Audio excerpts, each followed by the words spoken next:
welcome back to the Blue Collar Off-Road Podcast, episode 221. Oh, God, I almost said 3. 221. I'm Graham. I'm here with Luke, Richie, and Cody, and we have Hayes back on from Runs Prime Racing, who hasn't been on in a hot minute. And if you follow him, you'll know he's been scooping up a lot of shit boxes recently, and all the trash. We don't know why. Runs Prime, baby. Maybe we'll find out why.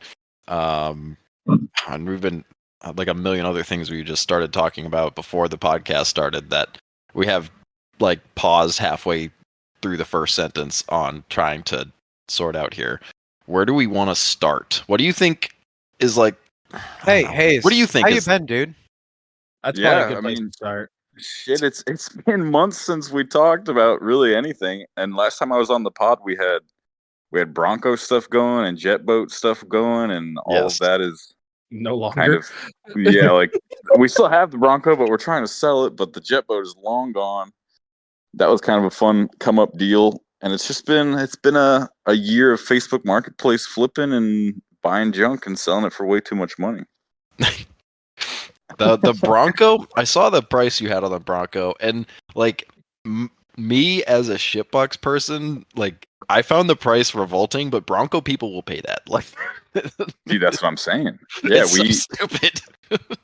we just bought a house and we closed this Friday, and so it's been kind of like. Didn't you already have a house? What happened? Well, this one is a rental house. And so, oh shit! Okay, I didn't realize that. Gotcha. Yep.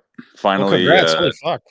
Went full adult and busted out the big wad. We haven't even paid for it yet, but we closed on Friday, and so I'm in full move mode. I'm sitting in an empty garage, looking at all my shit packed up, trying to stuff it in every car I own so that we can just move.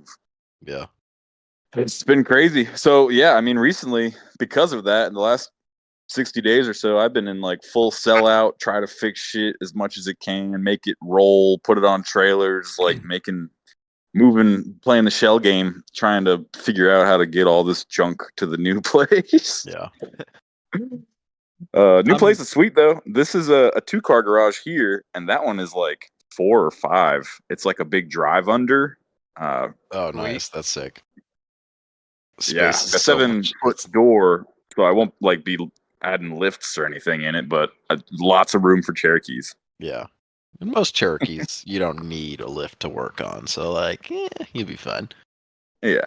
Those little they make little like air jack. I don't know how high your ceiling is, but buddy of me and Cody's, I guess everyone here's, he has this like air bumper jack from I don't know when it was made, but you just hook it up to an air compressor and it lifts pretty high. You can do a lot with one of those or 2 of those if you're crafty enough. Marvell has one. Oh shit! I didn't even. And I used it on my Jeep, on Sean's Jeep, and you just hooked it the front bumper, and you just lift that thing like 4 feet in the air, and it just droops the whole suspension out. You can do all sorts of shit. You don't need a lift for that. And like, I think it's a trailer jack though for a tractor trailer. I think maybe that's what it is. I don't know. It's like a 4x4 post with like a hydraulic system in the center. It's crazy. Yeah, it's sketchy because I don't know what the load rating is for it because it's rubbed off, but it didn't collapse. Yeah, it was good enough. The load rating is whatever it doesn't collapse under. Yeah, I've seen something similar that they have invented for like off-roading, where you carry it on your rig and you hook a like impact to it and just zips it right up. Though. I do that shit with a scissor jack. I just put the impact on it and it lifts the axle up in seconds. It's awesome.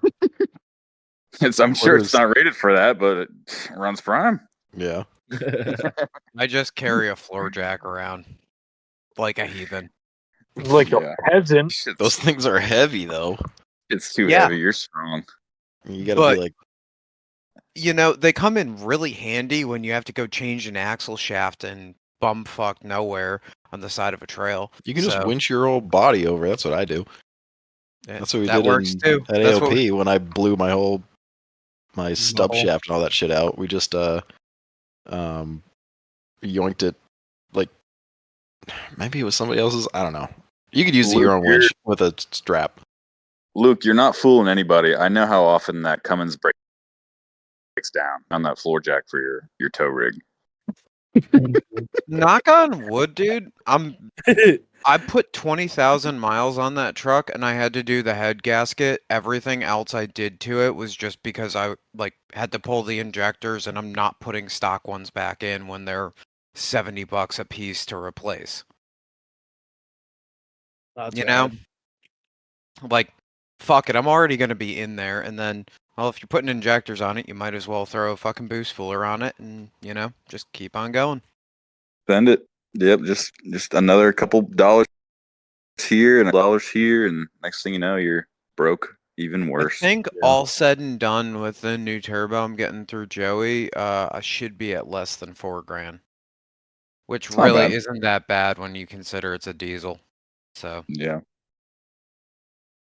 it'd Part be out like Joey. that. Dude, Part out part out Joey. Joey's been fucking hooking me up with the axle shafts and stuff. I ordered a set of chromos through him, and I also got a shout out Dave's Off-Road Supply. I ordered the solids.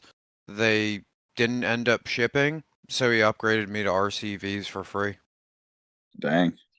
I've been getting some parts through Joey lately too for Mort, and I got an Aces EFI kit for the new dually square body I've got.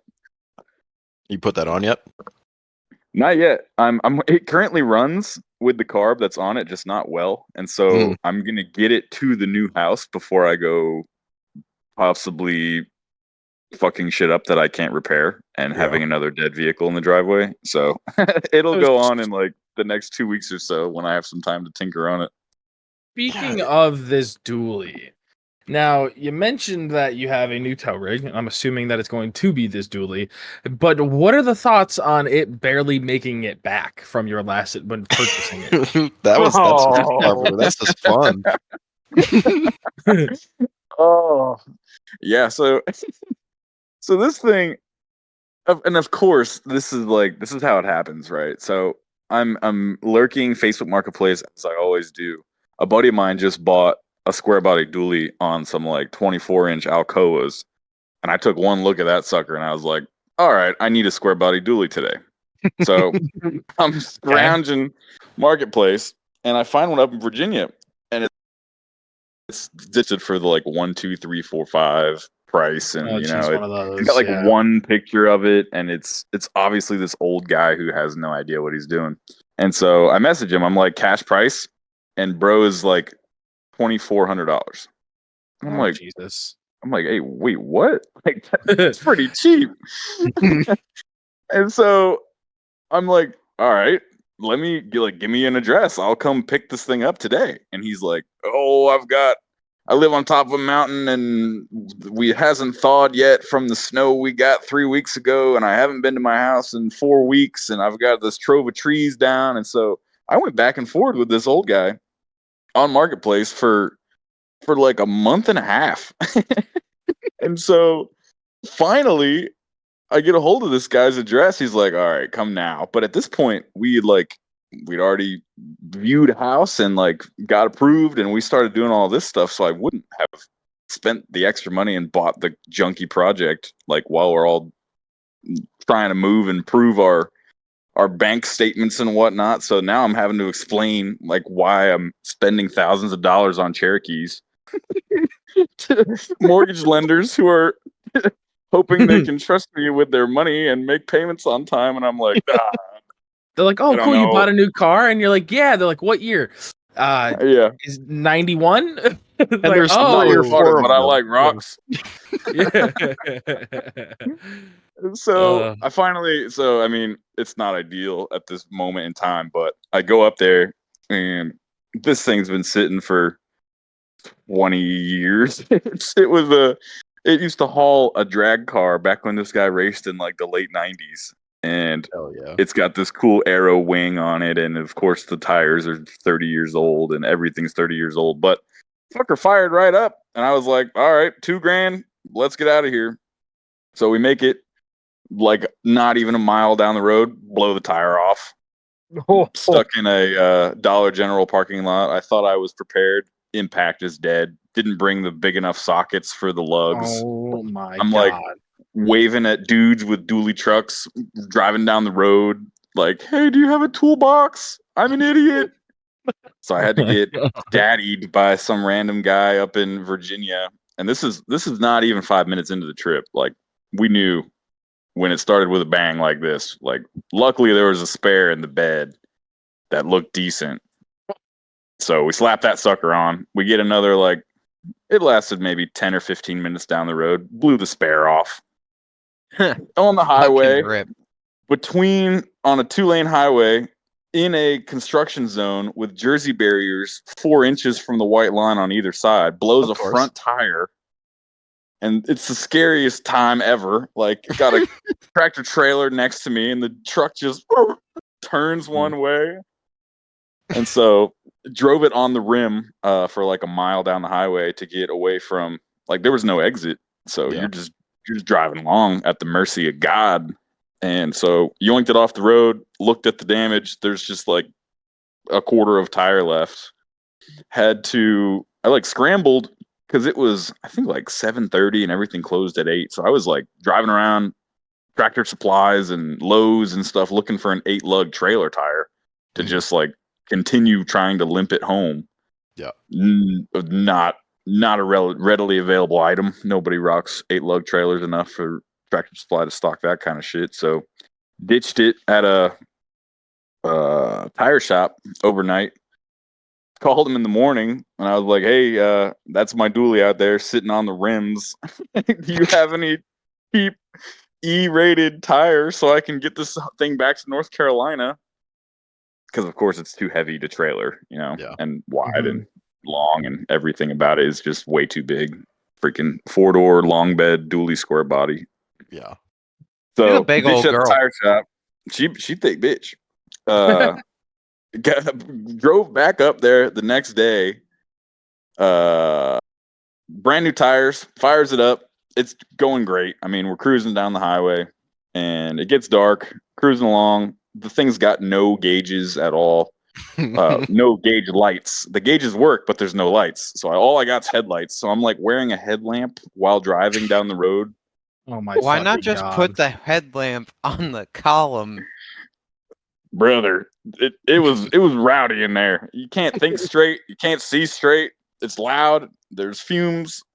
I mean, it was smooth. It was smooth as silk because it's nice new tires, but it was driving all crazy. So I wasn't quite thinking quite straight. So, and we're sleep deprived from getting stuck the night before. But anyway, cruising down the road. I'm cruising, and it starts to get a little hard to steer. And so I turn my headlamp on, and my temperature gauge is just pegged to the moon. So I'm like, "Oh yeah, the belts are gone."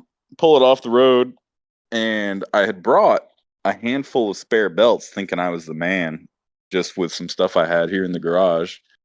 I'm freaking trying to jerry rig every belt every which way to try to get just the water pump and the alternator and the crank pulley all together, and there's just no way in hell it all can happen. So ditched the truck on the side of the road again, second day in a row. Did a goose chase to try to find the belts because it was just gone and there's nothing to go off of, and it's oddly difficult to, like, you can't just put in on Advance Auto what truck you got because they came with air pumps and they came with this, that, and the other, and there's all these different variations of the belts you need.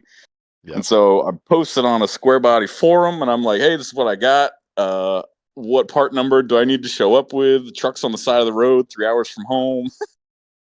Oh my God. So on the third day of trying to get this thing home from Virginia, it was only 3 hours away. Like, it wasn't a terribly far drive, but it ended up taking like a full, probably over 24 hours worth of work, driving back and forth, trying to find parts, buying brand new tires, all the junk. It turned into quite the endeavor.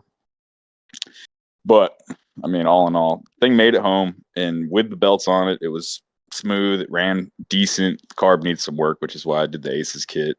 But the idea with the whole truck is freaking $2,000 dually tow rig. I might sell my 6.7 and get out from under the car payment to the man and just stack that cash and buy cooler shit, more Cherokees. I I have a lot of thoughts here. I'm trying to make them actually make sense, but I understand not wanting to have the fucking car payment. Have You know what helps not considered having a car coming to payment? the church Paying it of off. the 8.1 maybe, or the 6-liter LS? If you actually plan on trying to use this thing in any type of capacity, because what's it got? A 454? Yeah, 454 that the dude has bored to a 468. Oh, good lord! This actually could be entertaining. Big Oh unit. my God. Yeah, 4-speed, Edelbrock heads, Edelbrock intake, Edelbrock carb. But it's been Swapped out. rebuilt, and like, has it? I assume it It runs great. It sounds great. It shifts great. Like it drove really well. The carb needed work, and that was Yep. slowing me down on the highway. But like, it would go in and out. I think the floats are getting hung, and so Yep. it would run really good on like a gentle decline. It would kind of sort itself out with the fueling and whatever's going on in there, and it'd actually be fast. Like I could hit the pedal, and it would sounded like a freaking jet boat. And so it might be good. It's worth a shot for $2,000. I don't know. Yeah. So it's your truck for now until the YJ motor blows up, and now you're swapping the 460 something into the YJ is what I'm hearing. Well, then you just find a cheap diesel motor to put in there or something, or put Oh, another yeah. 455 in there or whatever. Yep. And maybe Honestly- that's the plan down the road. I mean, either way, it's going to be cheaper and more Yeah. entertaining than like Hitbox freaking diesels are fun. $30,000 6.7. And so, yeah, I mean, if I could put a 12 valve in it, turn the fuel up, and just Yep. roll coal across America, I'll do it. Yeah. So And they're really It's like, great.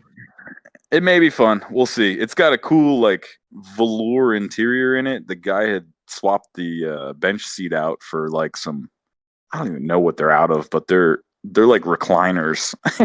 They're so comfortable, and they got power, and it works. It's got AC. It's a decent unit. That's salt. Like, you can't really beat that, honestly. Like, get the carburetor stuff sorted out. The Aces kit will be. It depends. There's a lot of factors to those things. Having run multiple of them, the Aces is definitely, in my opinion, you can't beat it for the price. I don't know what you paid for yours, but like, they're always running sales and shit. And if you get that shit for less than 1,000, Oh, brother, I got it from Joey with the touch screen like display for $400. yeah, And exactly. like a new Edelbrock carb, the same one that's on it is like It's like the same price. $465. It's So like, yeah, it's yeah, stupid or not. Yeah. I was gonna put a new carb on it just to do it, and then I was like, well, I'll try this before I do that, just for shits and gigs. Yeah. No, and like, I've been pretty happy with mine on the J20. The motor has other problems, but even after I rebuilt it, Oh my God. but I like it. As long as it has fuel, it starts right up. That's one of the other issues. That's not engine related. Yeah, I mean, I think it'll be better than a carburetor. You have more control over a lot of that shit. So Yeah.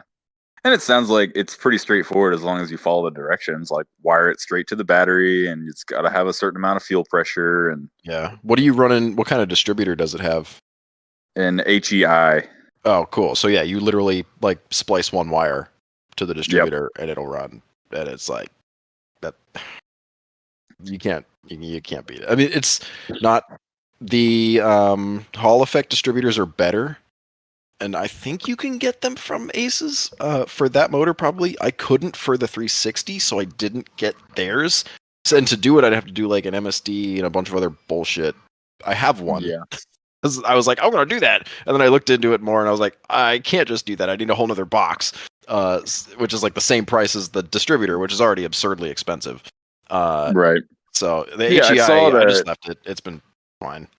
Yeah. I saw that Aces sold a little kit, like a plug and play, basically bolt on deal with the fuel pump, the regulator, the distributor, and the carbon screen system. Yep. And I figured that one was like $1,000 even with the Urban LLC discount.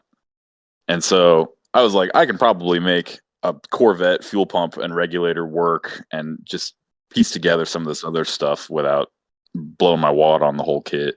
Yeah, I think the thing is they just want like somewhere around 45 psi is what they say, which is an odd number because I feel like most kits like that want 60. But Yeah, that's I'm what sure, I would. Yeah, it runs great at 45. I'll tell you that because I have a regulator. I have it regulated to 45, which is it's good. But I also had it regulated higher because I didn't adjust it correctly, and it was higher, and it was running fine too. So, like, Yeah. So, if you have all that, as long as you have the fuel system sorted out and you have the distributor timing sorted to an extent, like all it has to do is give it fuel, and then like nitty gritty shit with that is like the throttle cable, depending on where that comes out of your firewall, that like and how the carburetor is set up. You have all those pieces too, so from the carburetor to the ACE's throttle body injection, like you shouldn't have any issue. Right. It's with any all of that, drive by so. wire. Like it should be simple, and it'll go on in like a day too. Yours is drive by wire? Drive by cable. I meant to say. Okay. Yeah. No. Yeah. I was gonna say they Cable make one of driven those. and no transmission control because it's a manual. So it's Yep. as simple as it comes. Mhm. We'll see. We'll see. Does that But yeah, truck- that. It's Oh, sorry, probably go got ahead. the 465 in it, right? For the transmission. Is that That's a the Granny old 4 Granny speed? Gear 4-speed. That was pretty The common. dump then. truck one. Yeah, does it shift like a shit? Not really. It might be. Did they make a Turbo 400 in a manual? No. Okay. What year is Yeah, it? that doesn't make sense. It's a the motor's out of a 77, but it's a 79. I don't know. It's probably an SM. I don't know. Yeah, it's got a real deep first, and it's just direct drive. Let's see Yeah. what the old Google says. I'm pretty sure that's a 465. They'll hold up to a decent bit of power. The That's people cool. who say, I mean, I can't say much because I haven't driven an SM 465. I've just never had a truck that had one. But people who complain about manuals not shifting right just don't drive manuals in general. So they're going to complain about any of them regardless. So, in my opinion, or they're used to like car transmissions. Yeah, and it did have sort of a dump truck vibe to it. That the first gear was really Yeah. low, so it's probably that. It's But it most drove likely a great. I mean, 465. considering the sucker sat for like 20 years, I mean, Yeah. tires aside, I knew that was going to happen. Tires aside, it was a pretty flawless trip. I mean, just the typical things broke. Yeah. It wasn't like a engine on fire, I'm on fire. Yeah, Everything's on fire sort of trip. Yeah, it's not ball joints falling out of the thing or like major mechanical problems. It's like the rubber is old because it's been sitting for a while and it's not happy. Right. That's easy. Yep. Yeah, Yeah, you're gonna I- have a bunch of that stupid shit like power steering lines and all that that's gonna need cleaning up. I wouldn't touch it. If it's not broken, don't touch it. Yeah. Every time I try to drive something home after buying it for like pennies on the dollar, it always ends up the same way. One of the wheels is on fire from the brakes seized. The belts fly off, it's all the same. Just a different junky machine. So I gotta ask, what the fuck is the deal with the Turbo Cherokee? Oh, brother. This thing, the Turbo Cherokee is my favorite car that I own right now. It is the rowdiest, most unassuming machine. It gets the most compliments at the gas pump and at the auto parts store than any car I've ever owned. It's awesome. I've never owned a Turbo Cherokee, and I've really never even owned anything super turbo related before, so like all of it is very new to me. But it's got the side dump hater pipe out the fender. It's loud, it's rowdy, it lights up the tires. Like it's got a locked rear end, 2-wheel drive, intercooled, like it rips. It's making like 10, 15 pounds of boost on a stock ECU with Camaro injectors on it. It just like it just fucking rips. A tree fell on it at some point, so it's ugly as hell, but it's awesome. That's fucking great. Better. And the turbo return line that goes down to the pan leaks so bad. And it was so overfull with oil when I bought it. The guy was like, yeah, it leaks like crazy. All you gotta do is keep oil in it. It's a great car. I was like, sweet. And it's continuing to puke like what looks like a quart of oil out of it, and the dipstick, the oil's still way up the line as overfull. Oh god.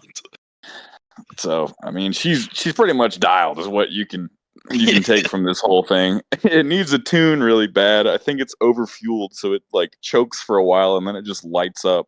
And there's a dead spot like halfway in the pedal, and so it like wah.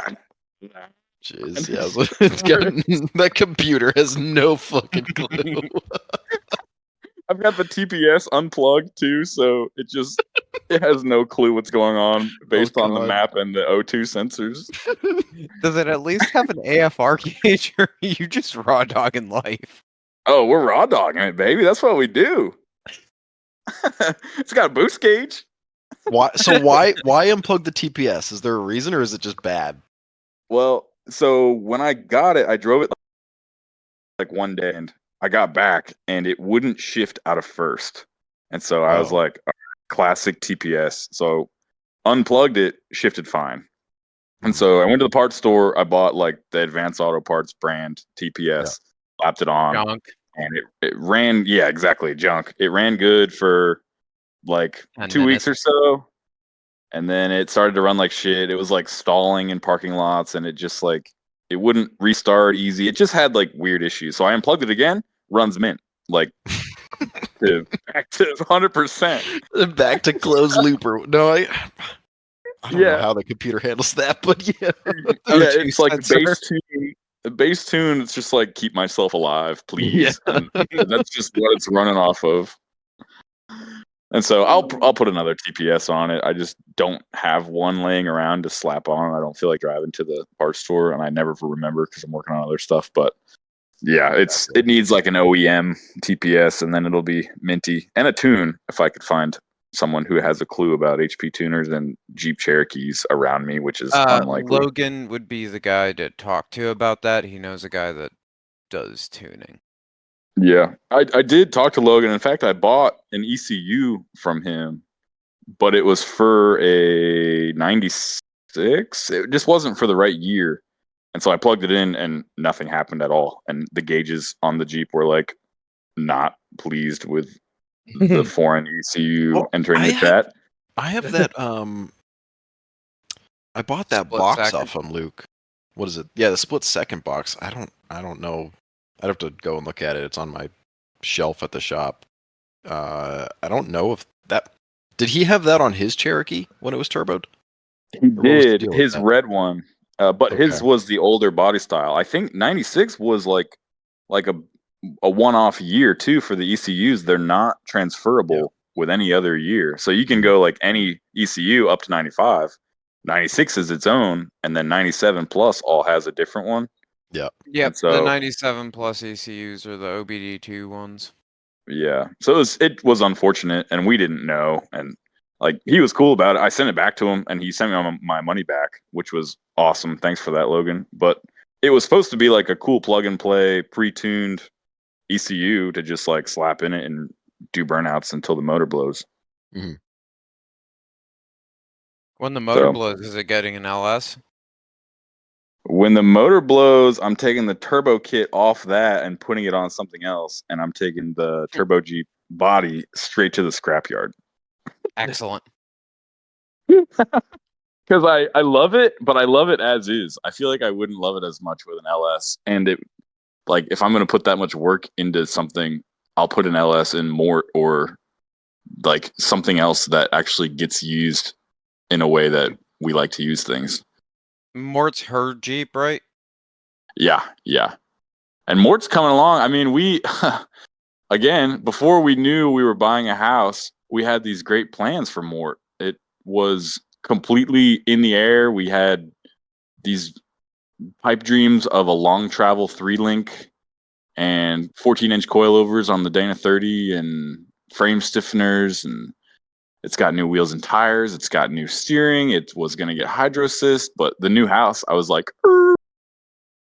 and now it's sitting with like 2x2 square tube suspension and no gears in the front axle, and it's in a major point of despair. It's got no windshield. We smoked the windshield my last time we God. were at Gulch's because we showed up with the brakes unbled, and one of the bleeders was seized, and it broke clean off in the parking lot of Gulch's, and so we were like, "Fuck it, we're here. Let's ride."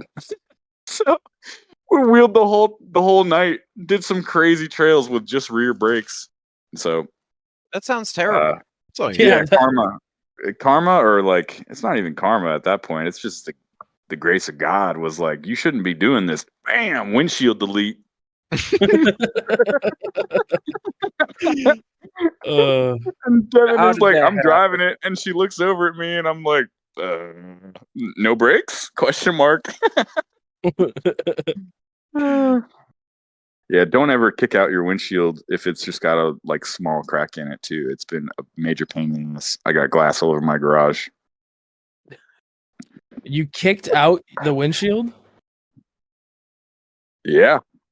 Wait, I thought you said that. Okay, so you said it was a windshield delete, and now you're saying that there was a small crack in it. So what happened on trail? Like, what exactly was it? The windshield delete, or was it the small crack? Well, you see, what had happened was this thing had a 50-inch light bar across the roof, and the light bar caught the tree, and it got smashed down into the windshield, like across the whole top of it. It had like a unit, and so it was still windshield. I mean, it's Devin's Jeep, and she was like, I hate it. So I was like, all right, let me go put my shit kickers on. I'll take care of this for you, baby. So it was fine, and we should have left it, but it was a momentary lapse of reason, and we kicked out the windshield and got glass all over the garage and in the interior. Oh my God. Excellent. Yeah, so mistakes were made, and that was before we realized how expensive it is to replace an XJ windshield. You can't really take them out of a junkyard unit because they break, and Safe Flight is like a $500 bill. Yeah, so if you're without insurance, it is a very expensive thing. Yeah, Massachusetts, we get one free windshield a year or some bullshit like that. I have no idea. It's something stupid. Yeah, like when I did my cage, I had them swap the windshield because it was cracked. So I just had like the cage in the grass, and the guy was like, I don't know if I can put this in because there's rust in the corner. I was like, I don't care. Just put it in. I will pay you extra. I'll pay you an extra like $40 if you just put this in. Like, please. Whoa. That's Then like the guy crazy 220s northern taxpayers are paying for windshields. Yeah, I mean, I pay good money to the government for them to give me free windshield, so I will absolutely capitalize on that. And everyone else should too. I've used the insurance one because like I just pay the extra $7 for glass because like whatever. For 3 vehicles, it's $7. I don't care. And it's like a $50 deductible or whatever on the glass. So they just come out, you hand them $50, and they replace it. However, they won't remove the windshield for you. If you want them to just come out there and remove a windshield, no go. I asked about that for the rock crawler, and no. Oh, that's annoying. If I want to get the windshield replaced, though, they'll replace it for $50. Well, when they take the windshield out, all they do is take that little like wire thing and jam it under there. And I was was Cherokee, so it's probably already like broken in one spot. So just jam that wire through the broken spot and then all the way around. Have you ever done that? Have you ever done that before, by chance? Me? Yes. Taking a windshield out? Yes, but with like trying to do it with like, the proper tool. It's not as easy as it seems. I'm sure, but you know, it's that. It was hard to kick it out. Like I've never kicked out a windshield before, but I was like in the car with both feet up on the glass, just like. Oh yeah, like you're giving birth. You're trying to push a windshield out. Yeah, like I'm pretty sure it pulled the seat mounts out of the floor before it broke the windshield itself. I've cut them out with a Sawzall. I didn't have to like put a new one in. It was a scrapper, but yeah, I can't say I've used the proper tools, Cody. It's still not easy, is what I'm getting at. Like, it's still it's not like it's like, oh, this is super simple. It's still kind of a mission, but it's doable, right? It's better than nothing. It's almost as if they're not supposed to pop out real easily. Yeah. And they're supposed to be Shocker. watertight and nicely sealed. Yep. Yeah. So we were working on Mort. I had the boys up this past weekend to try to get Mort back on all fours so we could put it on a trailer and take it to the new house. And I've been trying to get Devin to put 1-tons under this thing since she got the bright idea to build it. And so Nope. she don't bought need it. Dana she 30 bought live. brand new methods. Yeah, brand new methods, 5-lug methods and 35s. And like we're starting to build the Dana 30. She's got the Heim crossover steering now. And we have Jaren come up one day, and Jaren's like, I've got a Super Duty that's cleaned, and I've got a truss for it that just needs to be welded out. You could basically have it if you want it. And she's like, ooh, yeah, let's 1-ton swap more. So I'm like, damn it, woman, why have we just done all this? So, I mean, that's the next horizon for Mort is might as well, if we're going to fab an entire suspension, might as well do something that's not going to blow itself to smithereens on every trail. Yeah. And so, full part out Joey 2.0, selling brand new.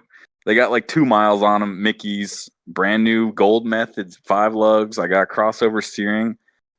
Poke, Cody, this is all for you. All this stuff I don't want is any of for that you. shit. I don't Big want any Dana. of that shit. I don't need none of it.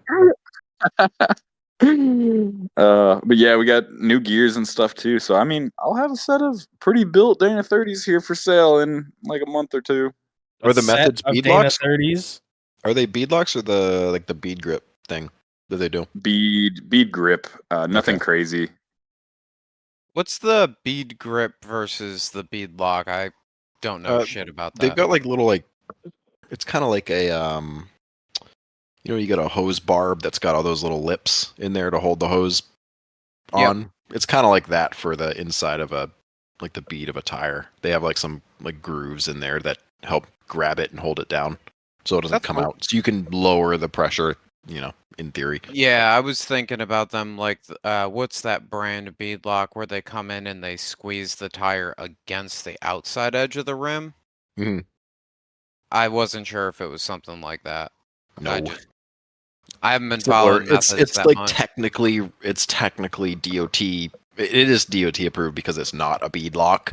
So you can have that, and technically you can lower the pressure to less than you would without a bead grip rim thing. So We've Super Duty already Steelies and Gorilla Tape. Fuck the world. 4 PSI We've already, still not coming off. we've debunked the bead grip technology too because we blew the tire off the rim clean off that one time at Gulch's that we were wheeling. We rolled back up to the parking lot and the tires just sideways on the rim, flopping. Dang. And so How bead grip, special. Feel so. two ups gimmick. for the bead grip. So, how's the old shitbox YJ doing? Is it back from Billy's yet? Billy transmission. He's hoarding my junk.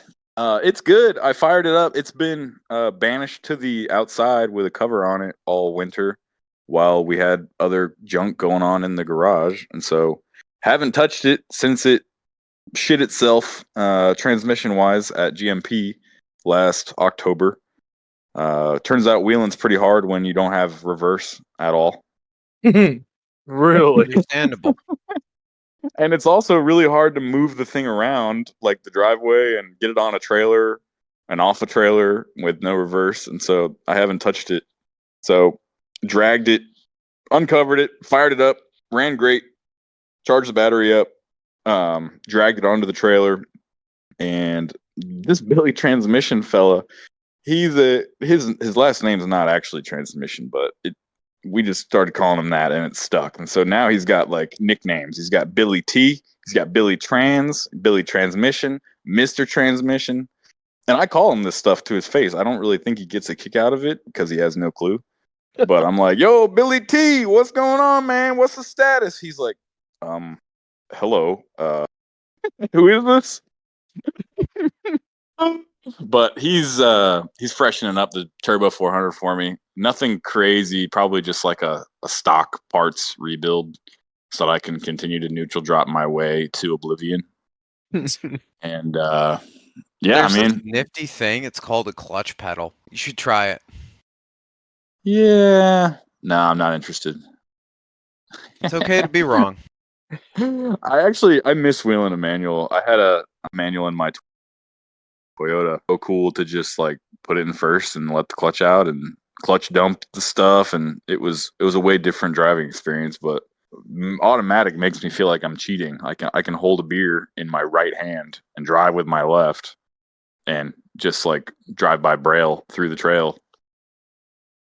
You can. I do mean, that I just with a put it in manual. second. Yeah, you just and- put it in second or third and cruise. Probably second. If it's Yeah. freshly rained at AOP, just throw it in first and take your foot completely out of the area, and she'll just go wherever. Richie can attest to Yep. that. Can attest. Yep, Fuck. I drove your machine at the Web Wheelers a couple years ago. I had a blast. It's a terrible machine. I love it. I think that goes for all Cherokees. Why do we do this? It's funny though, hearing that you're like buying a house and doing all that shit because, I'm now like engaged and doing all that fun shit. And she's like, yeah, we really should move out of the trailer. And I'm like, you kind of have a point. So that's the goal for 2026. And, Yeah. I mean, we're making moves. It's crazy. Like every time I get on Instagram, it's more people I know getting engaged, buying houses, buying Cherokees. We're all growing up. Look at you guys growing up, fucking losers. I don't plan on buying any more fucking Cherokees if I can avoid it. I'm over them. They're terrible. I don't know why I love mine, but they're all fucking shitty vehicles that like, yep, cool. We get to go and just cut the fuck out of these things to like build them to go wheeling. This is stupid. I should have built a pile of fucking tube if I wanted to go wheeling, but I love this thing. Yeah. I think I'm sure you guys have too, like the sweet spot I feel with Cherokees is like stock axles, gears, lockers, and like a set of 33s. And 33s? What are we, gay? use What the it like fuck? 35s tops. Thank Because you. once you get into the big axles and like all the frame stiffener and like the cage to try to just keep it in one piece. They just get destroyed as soon as you do that. They're gone. It's wrecked. It's gone. Yeah, 35s. It's like you can still keep it. It can be like a fun daily driver. You can still do a lot of cool stuff on the trails, and like it's just simpler. It's just fun. I will say though, mean, like I've had that- mine for 7 years, so I And can't. it doesn't cost a fuckload either. That's the other thing. Yeah, parts are readily available, and the terrain near me, Wait, can you like an guys hour stop? away, People are gonna is learn the magic. Can we stop? You guys are gonna start doing me things. Come on, and just not touching. we their just rig, want to but- be like you, Cody. We just want to go back down to 33s, 35s. Dang the Well, 30. you're gonna get there. Not you're buying houses. You're not gonna be wheeling. You're gonna be me here soon. Yeah, but I mean, all that said, I'm saying that's the ideal Cherokee if you don't have like a full blown rock crawler that's Oh, separate. 100%. Like, if I didn't have King Julian, I would not be okay with just a Cherokee on 35. Wait, is that why hers is more? Is because yours is King Julian? Yes. I I love you, didn't- King Julian. I didn't realize that was the. That's awesome. Yeah, I'm the glad little you put side that together. I wouldn't have figured that out. No. I That's wouldn't have funny. put those together. What do you mean? Yeah. In the same universe. I know it's in the same. I just didn't realize. Like, I forgot the name of his. I wouldn't. Yeah, and I wouldn't remember the movie. So Honestly, I thought the King Julian thing was a Trailer Park Boys reference and runs Prime Way, so like that would have made sense to my brain, Oh, so I that's just funny, kind of too. left it there. Yeah, it's a straight Madagascar reference. I like to move it. And that's why, that's even like the lore gets deeper. That's why I did yellow headlights, is because King Julian has yellow eyes in the movie. Yeah, that's so funny. So he is King Julian. Oh fuck! I just realized the meet and beat's in like 40-something days, and I still don't have headlights. That's easy. 2 wires. It's 2 wires, but I have to go buy them, or I have to go like the bar that I have doesn't quite What do fit. you mean you have to buy them? It's you go to the part store and you get 2 rolls of wire. You're done. No, And you I have can to go go buy Not something. even Harbor- paper, just twist. Harbor Freight for some LED cubes. Mm-hmm. And they're like I was pretty just gonna solid. order the aux beam 7 inches through Urban and get the round headlights because I think that it looks cool. Brother, if headlights are your only problem for meet and beat, you got well- you got no problems. I did just buy the chromos and RCV stub or slugs. I mean, so I'm gonna have that tied up too. So hopefully, we'll be like throwing 1310 drive shafts across the park instead. Yes, that's what we like to hear. You- Bro, we're coming up on it. Are you guys coming down for it this year? I'm Will we get to see definitely some not. action? I would love to, and I've talked. I'm gonna get so much flack from the Waltz Crawlers guys that have been trying to coerce me more. I still am not done with the Dodge. I bought a bunch of transmission parts, but they're not here yet. I haven't put any of that back together. It's still in pieces. My Jeep is as it was the end of last season, which was barely any power steering, like 1 brake. And a lawn. There's more stuff. I just don't remember because I haven't looked at it. It does turn on. It does drive. It's not fun to drive, but it does do it. And I've been unemployed for 4 months, so it's like not.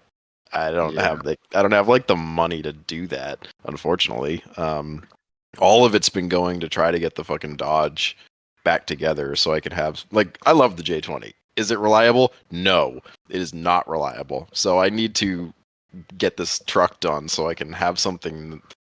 And even I've gone through everything on this thing, and I don't even at the end of the day. I mean, I could fuck something up, and then the Dodge is down again, and I need to take something apart and put it back together again. And it, there's just that as well. So I don't know. So drive your Cherokee down. That requires a lot. That requires a lot of other things. I think, but I don't know. I mean, if the stars aligned and I get the truck together and it has no issues and it shifts great, and I have, I can put the Cherokee in the shop, which I can't because I've got other projects that people want me to do that I have to do because I've been putting them off because the Dodge has been in the shop for like 8 months and they're getting kind of annoyed at me. I just. And I do need the money from those jobs, so it's like I kind of need to do them. So it's tough. I don't know. I want to go, but I just don't know if it's the right choice, financially. And I just took a vacation with my girlfriend at Disney and that cost us a bunch. But we'd been planning that for a while. We'd been paying into that for a while. So I wasn't gonna say we're not doing that because I'm unemployed. Blah blah blah. Like it was just. We planned that. We were going to do that. So I'm kind of fucked for the start of the season, honestly. But yeah, I mean, priorities and life happens. I mean, I get it. I don't know. I know other guys will give you shit for it, but yeah. I mean, you got shit going on, and your tow rig's down, your rock crawler's down. You got no extra money to be throwing at. Yeah. Like the trailer's great though. Trailer's doing good. Anybody wants to borrow the trailer, let me know. I'll toss me some cash. Take that thing. I mean, you could probably talk one of the Blue Collar Off-Road sponsors to throw you some money for like a U-Haul truck to haul the rig down. But hint to all the Blue Collar Off-Road sponsors that are listening. What sponsors, my dude? It runs Prime Crawler Racing, Off-Road. Waltz Crawlers, Urban 3D LLC, Huffman's Fab, Trail Wait, none trash. of those guys have been paying us. What the fuck? Onyx. No, we actually kind of because made it. they're gonna pay me to go to the meet and beat. Well, we actually, I mean, honestly, this is a perfect segue to talk about this. So we are actually going to be ending any sponsorships like that and like ad breaks and shit like that because we realized that there was times that we were refraining from speaking the honest truth about companies simply due to the fact that we didn't want to burn any bridges. So we decided for like in lore of the actual like, you know, keeping the podcast as honest and legitimate as possible. We are going to push different avenues of trying to create income doing this. So, Wow. which sucks because that, you know, what that does mean is that, you know, we're going to be offering, you know, different content other places that might require money. OnlyFans, not actually, but, which is should be really soon in the works. We should probably get on that. But got, yeah, like, a we week. just. But like there was a time where Luke like genuinely had an issue with like Yukon Gears, and then he felt like he couldn't be honest about it because it's like, well, you know, they're a large corporation that has a large fund for advertisement, so it's like, do we burn that bridge or be disingenuous? No, fuck that. We'd rather speak freely and be like, nah, this fucking, and again, not specifically towards Yukon when I say this, but like if something fucking sucks, we want to talk about it and be like, yo, don't buy this shit. It fucking sucks. And then 3 weeks later, we're like, the best gears in the off-roading community. Nah, fuck that. Shit, You know, and like the other thing with it is going a little bit deeper, right? If I say Yukon Gear sucks and we have a sponsor that sells Yukon Gear, I don't want to be fucking. That's on them to have that discussion with what they sell and what they want to do. That's not like, I don't want to hurt their sales. I don't want to also not have an opinion on Yukon Gears. I think not heat treating the gears correctly is fucking unacceptable. You know, I work in that industry, like tool Well, the and heat die treat happens makers, when you and run them. That's what the break-in period's for. Yeah, no, for sure. But I'm sure there's. I know you're Mr. Machinist Man. You do things, and I don't even know what that means because I don't. I work on computers. So Beep boop pop pop. Yeah, when we're gonna argue robots, then we'll ask for your opinion. Just I kidding. can't tell you Graham. about robots. I don't work on robots. That's Who just builds fucking the out of my league. who builds the best graphic cards at the moment? I don't know. NVIDIA. No, they don't. Yes, kidding they me? do. Oh my No. god. Oh, Are good we really lord. gonna I sit didn't here and actually argue mean to have AMD that having be- fucking Mom, Dad, stop arguing. No, that's that whole market's fucked Yeah. because of AI.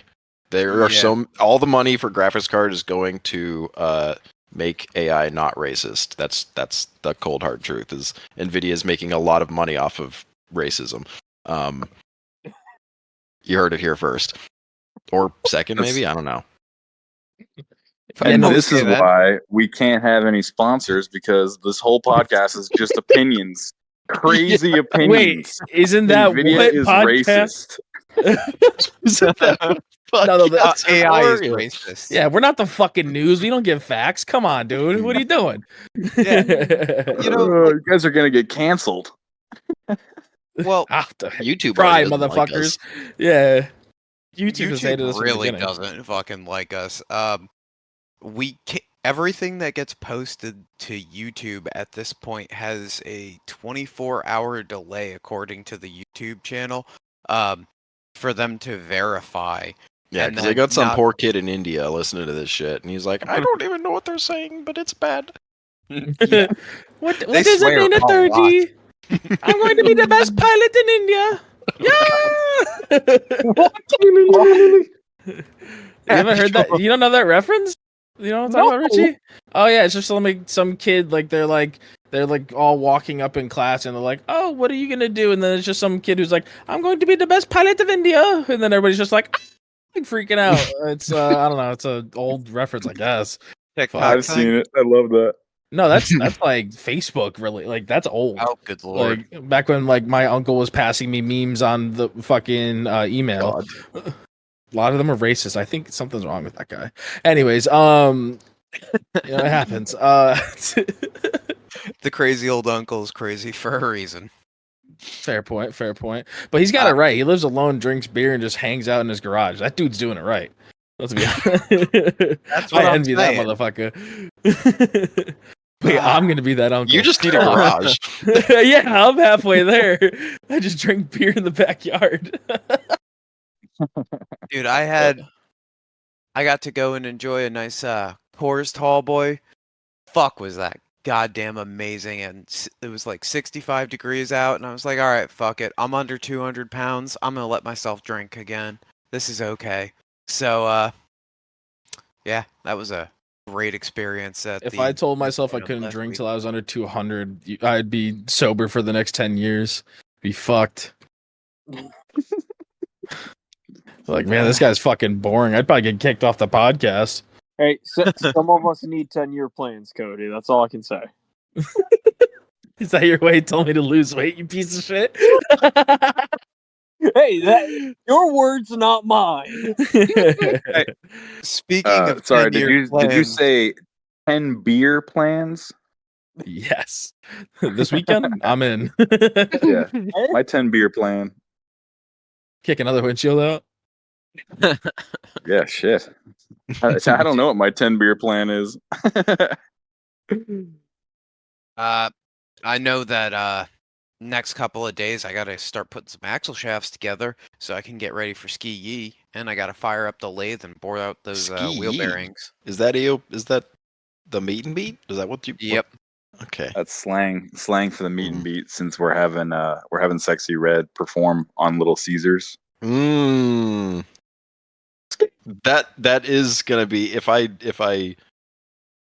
as I likely will miss the meet and beat. I am gonna miss seeing Geralt's rig because he's trying. I know he's pushing hard to get that thing done. Really? Oh, it's a runner now too. Oh no shit. Oh shit! Wait, that's actually so it'll be exciting there. as fuck. It'll be there. Good for him. Yeah. It's a long time waiting, and that's really cool. And it's Good a for him. beautiful looking rig. I'll send you a couple videos, Graham. How about that? Perfect.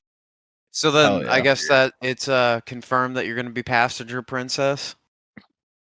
I'll wear my fucking tiara. We're not doing tiara. We're doing camo. It's Nam. Fine. I'll find a camo tiara. Excellent. I've got That's spray awesome. paint if you need it. We can make this happen. Perfect. Richie, are you But driving down? Or what's your plan? My plan is to steal my wife's car and drive through the night, get down there first thing in the morning. I thought what's yours is mine, and what's mine is yours. You don't have to steal it, man. I think you kind of own the thing. Well, I mean, I did kind of pay for it, but Yeah, so you ain't gotta steal it. Just commandeer. Her car. I'll just fucking around. Well, if you're just driving down, then maybe I hitch a ride with you, and I can help you pay for gas. I don't know. We'll talk about that. Yeah. If none of my shit's ready and I can just go, I wouldn't. It's what I did last year. I just paid a bunch of money to have my rig down there for no fucking reason. I could swing up and grab you too, Graham. You don't even have to come down and meet me. Okay, We'll figure it out. We'll figure it out. Can we take your wife's car up George Winters? If you don't, Backwards down Little Caesars, or I'm not going. Oh God! don't tell Jess. She said that she wanted a new car anyways. I feel like insurance would have a tough time, being like, yeah, that's fine. Everything's okay here. They sometimes frown upon that. They don't need to know what happened. They just need to know that it rolled down a mountain. But yeah, definitely. No, for sure. But no, that sounds like a fun time. You guys have a good time down there. There's going to be some cool rigs popping out not- that have been under the knife all winter too. Like I know the Runs Prime, Michael has been thrashing hard on the Toyota. That thing's gonna look sick. It's hardly still even a looks Toyota bad anymore. to me. It's just a You're right, cab Cody. on a Cherokee. It is So a that Cherokee. thing is gonna be cool. He's struggling with some wiring issues trying to make that 6.0 run, but I imagine he will get those sorted out quickly. He's got lots of good help down there. Colin, that Samurai got completely dismantled and is being rebuilt in the shop kid lair at the moment. So that'll be cool. Jordan, I saw pictures. He just welded out a 4-link this weekend in preparation. And he's trying to go test it at Windrock. ASAP Rocky, but no one else's shit is done. So we're like, sorry, man. That sucks. Yeah. But yeah, and like Gary and some of those other Waltz and Jason Gruce is putting his shit together big time. Like it'll be cool to see if some of those guys make it and what they bring, and just like the beatdowns that are imminent are going to be amazing. Overtime, we're gonna have freaking Tyler up there with his new motor this year. Yep, we're shitbagging him into coming down. It'll be a good time. Yeah. Burnout comp in the grass. That'll go well, like West Virginia. Oh yeah. Oof. Yeah. R.I.P. We still haven't been back to Good Evening Ranch since that. Yeah, it's almost like they told us not to go back. What do you mean? They literally said we were not welcome to go back.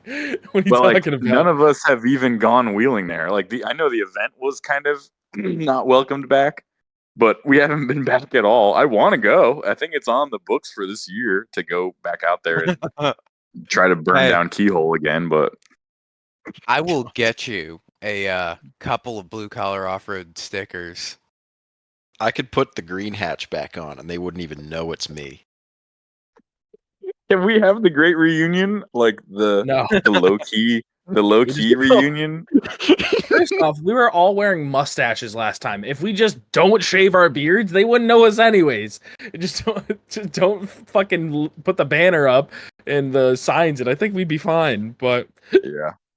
And realistically, they probably don't follow us that closely. And I mean, all of our rigs looked completely different from when we went the first time. So we could probably just go in fully incognito. Yeah, true. Sorry, Graham. Hey, did that? Mine's just more crumpled. There's no difference. Nothing has changed. Did that Toyota video ever surpass the Gremboni video? Which one? I don't know.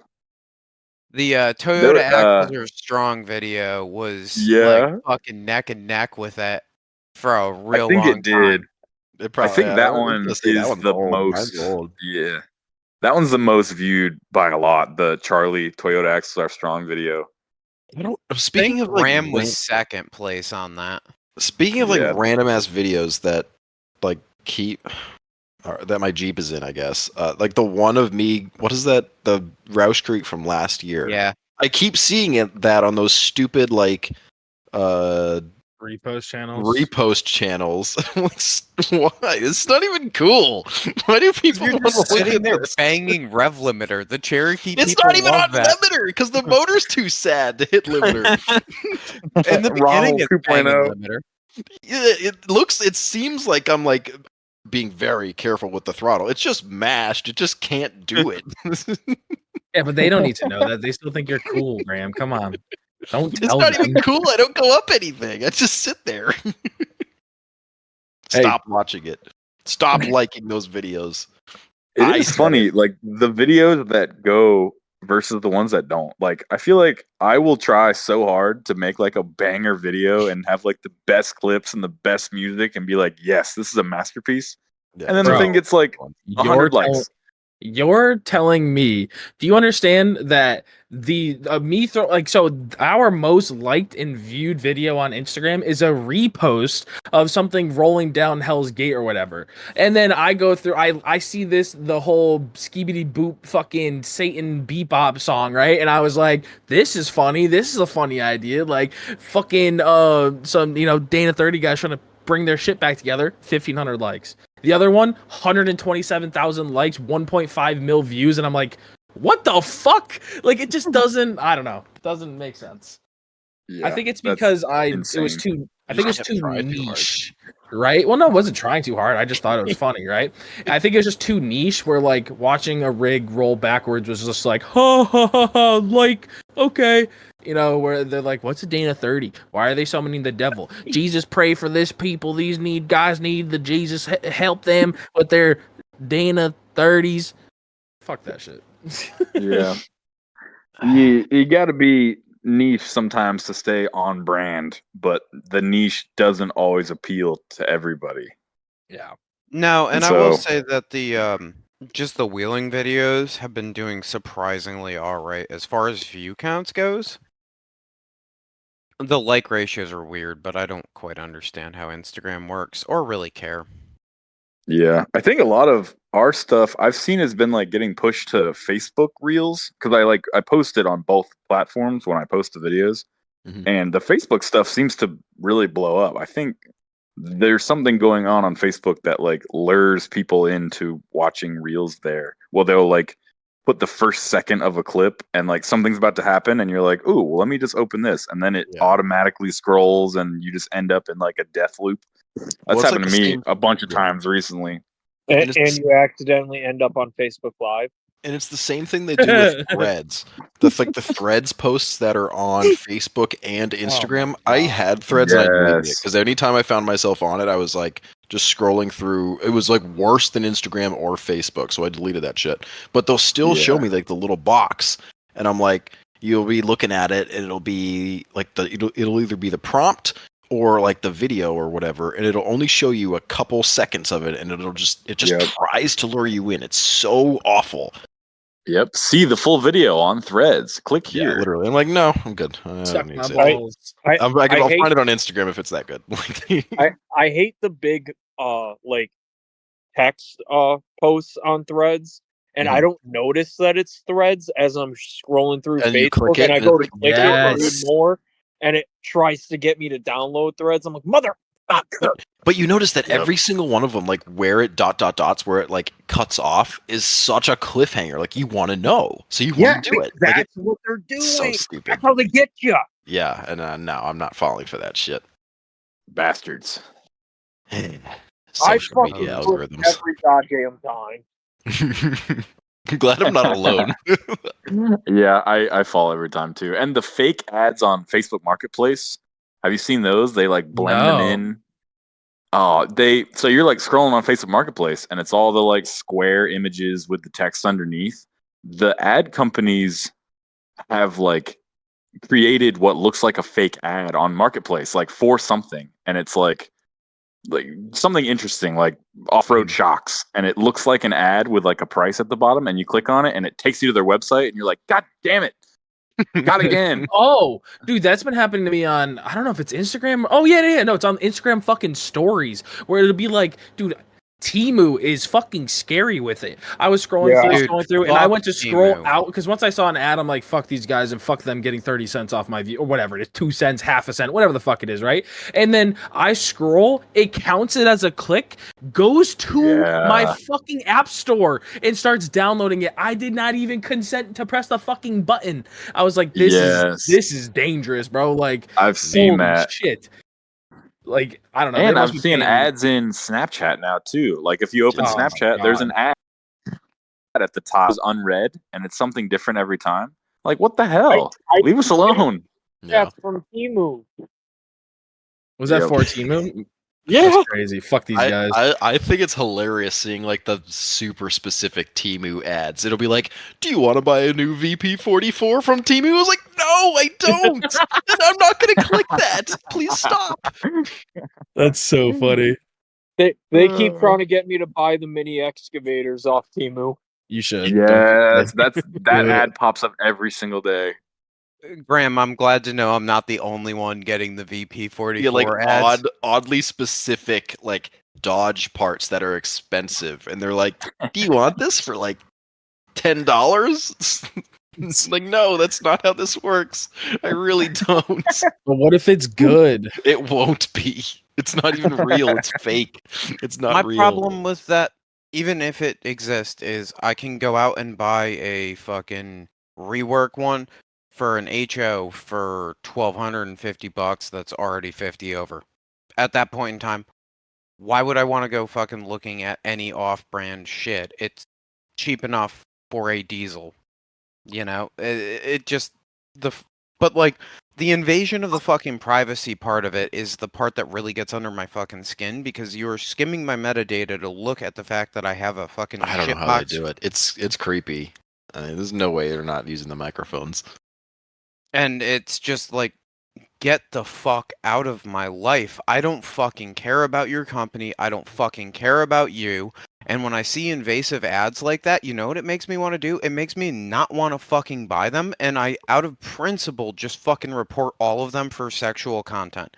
Just because that way they don't fucking come back for like a week. They have But to it's get true. Crash reviewed out. before they fucking send it back to you. So, That's like, funny. It's crazy. If you like on every like Instagram ad, for instance, that you click on and report, like there gets a point where they can't give you any more ads for like that day or Yep. so, and then you have no ads. But you have to be really vigilant because there's a fuckload of them. I know I'm gonna get flack for this too, but the other one that fucking pisses me off is I am tired of Instagram when I am scrolling through my Guns and Cherokee app. I don't give a fuck about seeing women that are scantily clad. There I is do. fucking Pornhub, there is fucking XNXX, wherever the fuck you want to go to see that. I want Instagram. my fucking guns and shit boxes. Leave me the fuck alone with that shit. So I do want to let you know, just so you have an understanding, that it's not like it's your account that directly gives you your feed. It's based off of your pardon me, your fucking ISP and what actually goes through your internet. So that's why you get like targeted ads from other people in a household. So just like because your fiance is looking at women of any portion, right? Whether that be beauty, whether that be whatever, it's still gonna come through on your end. So it So- sounds like you're saying Tell Mo Morgan to gets that stop porn looking at stuff. scantily clad women. That's what I learned. Gotcha. It's her Single fault. near you, ready for action tonight. I mean, that kind of makes sense then, but it's also just Yeah. fucking weird because, like, I really am not joking when I say that all I give a shit about on my fucking Instagram is just like fast cars, diesel shit, and guns and Cherokees. Jeeps. Cherokees. Like, yeah. So the way to Or- do that is only go through your Instagram or whatnot on like on your whatchamacallit on Cell data. data. Yeah, and data. It's like the only way you're gonna get past that. Sadly. That's just kind So of does how that shit mean that works. she's getting spammed with Cummins videos? Probably she'll get like that one where like the guy's on fucking the white Cummins on rev limiter just doing a nasty burnout. She probably gets that all the time. Hell yeah. She Yeah, she fucking cracked me up. She was like, when I first got in the truck, I didn't think that this thing was like gonna be any good, but now it's like my favorite thing to go riding around in, and I'm like, hell yeah, the shitbox is winning her over. And she's Hot chicks love shitboxes. and she's like, I like it when it makes the whoosh noise. So I'm like, you got it, fucking. Don't you worry. Are you gonna put a louder Yep. exhaust on it? And I'm like, you're the one that was bitching about how fucking you wanted it to be quiet and how loud it was, and now you're asking to put fucking exhaust on it and make turbo noises? Fuck yeah, we are winning. So that's a good thing that your Devin- feed is kind of sliding over into hers because, like, she's probably looking at it, like, watching the fucking comments thing, and she's like, "I get it, I understand." Yeah, Devin It's always not said like- that she hated the guys that had trucks and like like the pretty boy trucks in college and high school, and no one ever uses them. And then she Yeah, met you're me, also and I platinum beat the 670. dog shit out of my King Ranch 6.7. Oh, the King And, Ranch. Oh, sorry, my bad. I said platinum. I do Like, love the King Ranch interiors. They are It's fucking nice. gay. Shut up. It's look at my dark brown leather. Ooh. My Well, uncle like- had a 6.0 tow rig that he used hauling cattle and airplane parts. Weird combination, but they're a weird family. at the same time. Not at the same time, but with the same truck and within weeks of each other. Yes. Question now: the 6 liter year wasn't that when they did the baseball stitching, Um. or was that So 6.4? he's I don't been remember. dead for a bunch of years now. I don't remember what the stitching was. I just remember like that truck got the fucking balls beat out of it, and it had the most comfortable fucking interior. Because that was like one of the first vehicles I sat in with the seat heater package and the whole like individualized climate control. That thing was Oh, yeah. bitching, dude. I Sounds think it. it was an 07 Oh. Yeah, all I know is I remember the first time I ever saw the King Ranch fucking baseball stitching, and like the whoever I was with at the time was just like, "Oh, this is so sick," and all I could think of was, "Wow, that's fucking ugly." The whole time, like I hate that so much. I don't know. Brown interior is like such a goofy thing. I don't. I don't like it. Like I hate that the Dodge has it, but I'm kind of stuck with it because anybody with black interior wants like $1,000 for their shitty 20-year-old seats that are ripped up. I've got the gray polka dot fucking interior thing going on. You've got the 90s interior? Yeah. The 90s cloth? Yep. Yeah, it's a classic. I almost wish I had that because then it wouldn't be like finding if I break like I one of the fucking like wood trim plastic fucking piece of shit panels on mine broke off. It's like, okay, well I can't just like find that, so I just glued it back on. We're gonna see if that holds. Probably won't, but maybe for a day or so after I get it going. Yeah, I don't know, just shitty. I don't the brown is annoying, but it is kind of like cool. Like if it's in good shape, it's not awful. It's harder than gray for sure, or black, or dark gray. And it gets dirty so fast. It's so obnoxious. Mm. The light, It'd be like brown, a darker brown, like a King Ranch brown. I can't speak for because I got like. I don't like the that. gray because it shows coffee stains really bad. So does brown. Absolutely despicable. Speaking of, have you like started to put the seats back in that truck or anything to that truck? Yeah. The entire interior minus the driver's seat is and the center console is back in. I got to cut the hole for the transmission. I have one body mount that's fighting me. It won't like I can't thread the bolt in. So I'm gonna have to loosen all of them to get it to like move around enough to get it to go in. And I just put the shell of the transmission because I didn't have any parts. I was like, fuck this. I'm just putting the transmission shell up and I'm going to just use that to figure out where I need to cut this hole. Because I want it to like be as factory looking as possible. I've talked about it before, I think, but I'd like put the dash has been converted to the manual dash. I did the manual column with all like the good parts from mine and the good parts from the other column. So it's like I want at the end of the day you to not know unless you really look for like the plugs on the computer or whatever, or on the harness, to know that this was an automatic truck. I'm doing all the things correctly that I've never done in a manual swap that I've done before. Like everything else I've done is like the J20 still has the automatic shifter in that. I don't give a fuck. Like it's just it's there. Old. I don't care. But this one I want it to be nice at the end of the day. Like this truck is like what I'm gonna be sitting in for hours at a time, going God knows where, doing God knows what. I don't want it to be an uncomfortable, like half-assed looking truck, which has been like part of the problem with this whole project and getting laid off is like, I want to do it all right, but I'm dealing with like budget constraints and it's like, and I had the entire thing gutted. It's like, I gotta put some sort of sound deadening in it. The sound deadening that comes in the truck factory is good, but it was trashed. Like the mat that they make, it's got this like foam with a plasticky rubbery over coating that it goes and it like clips in with these little plastic clips. Well, it was trashed. Fire.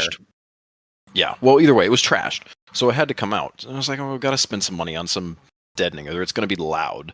Not that it matter. It's loud anyways, but I want to try and make it a little quieter. So I had some sound deadening. Buckley, a friend of ours, had some sound deadening that he was gonna put in his Cherokee before he sold it. So he gave that to me. So thank you, Buckley, for that. I did the entire interior with that shit. And then I got some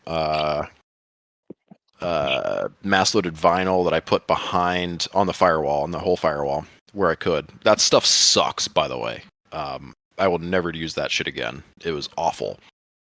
To work with and to get to conform to a goofy firewall.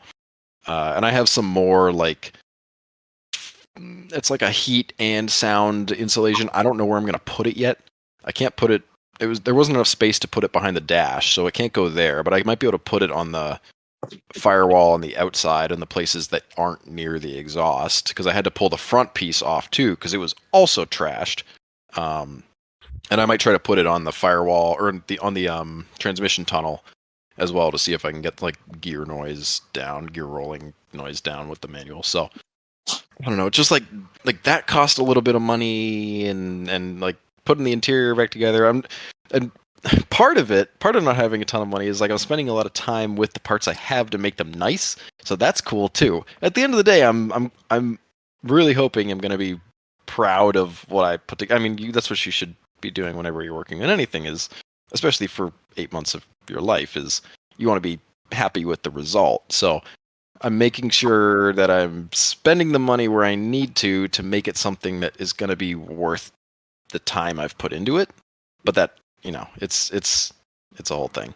So yeah, it's going back together at this point. The engine and all that stuff, I tucked the wire loom because the wire loom on those things goes in front, like on this cowl piece below the cowl, I guess.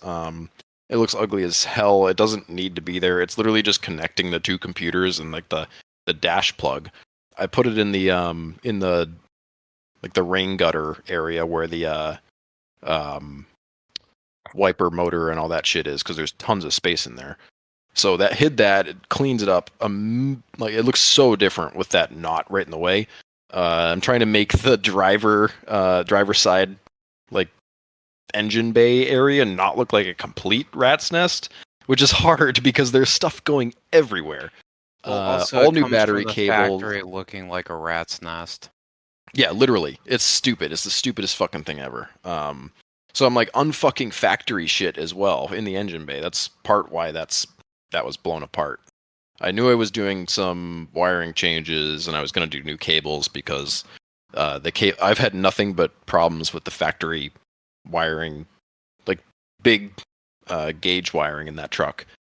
Since I bought it, it's just been shitty. Like the starter cable, you just pull it out. It never was tight. It was just sort of floating in there. If it didn't start, you had to go and like take a hammer and like smack the terminal and connect it a little better, and then it would start. Like stupid shit that I shouldn't have to deal with, and like isn't hard to fix, but I just never having it all out, doing it all at once. Just at this time when I've got nothing else I can be doing, makes sense. So those are all mostly made. The just like little bullshit with like stuff that I know is going to be a problem when I do have to change it. I'm going through and like fixing those. Like the clamps were all frozen for the boots for the intake and the intercooler and all that shit. All of them are rusted to the point where they either would only move a little bit or not at all. McMaster, you can get some clamps for very cheap that are literally like OEM, and they come next day. So I did those. The boots, the rubber is all good. I'm not putting any crazy power to the thing. I'm gonna run them till I can't. That does remind me, I have to send you a boost fooler. You're on your own for the turbo elbow, but they're like $30. Turbo. Oh, you mean like the little like adjustable thing? Yeah. Yeah, whatever. I don't even. I don't know if I want to take that out. That turbo is crusty. I took more than I should have off, and it like just destroyed that like the turbo air intake pusher thing. I don't know what you'd call that. Like the turbo down pipe. No, not the wastegate. Like where the intake air goes down from the turbo. Yep.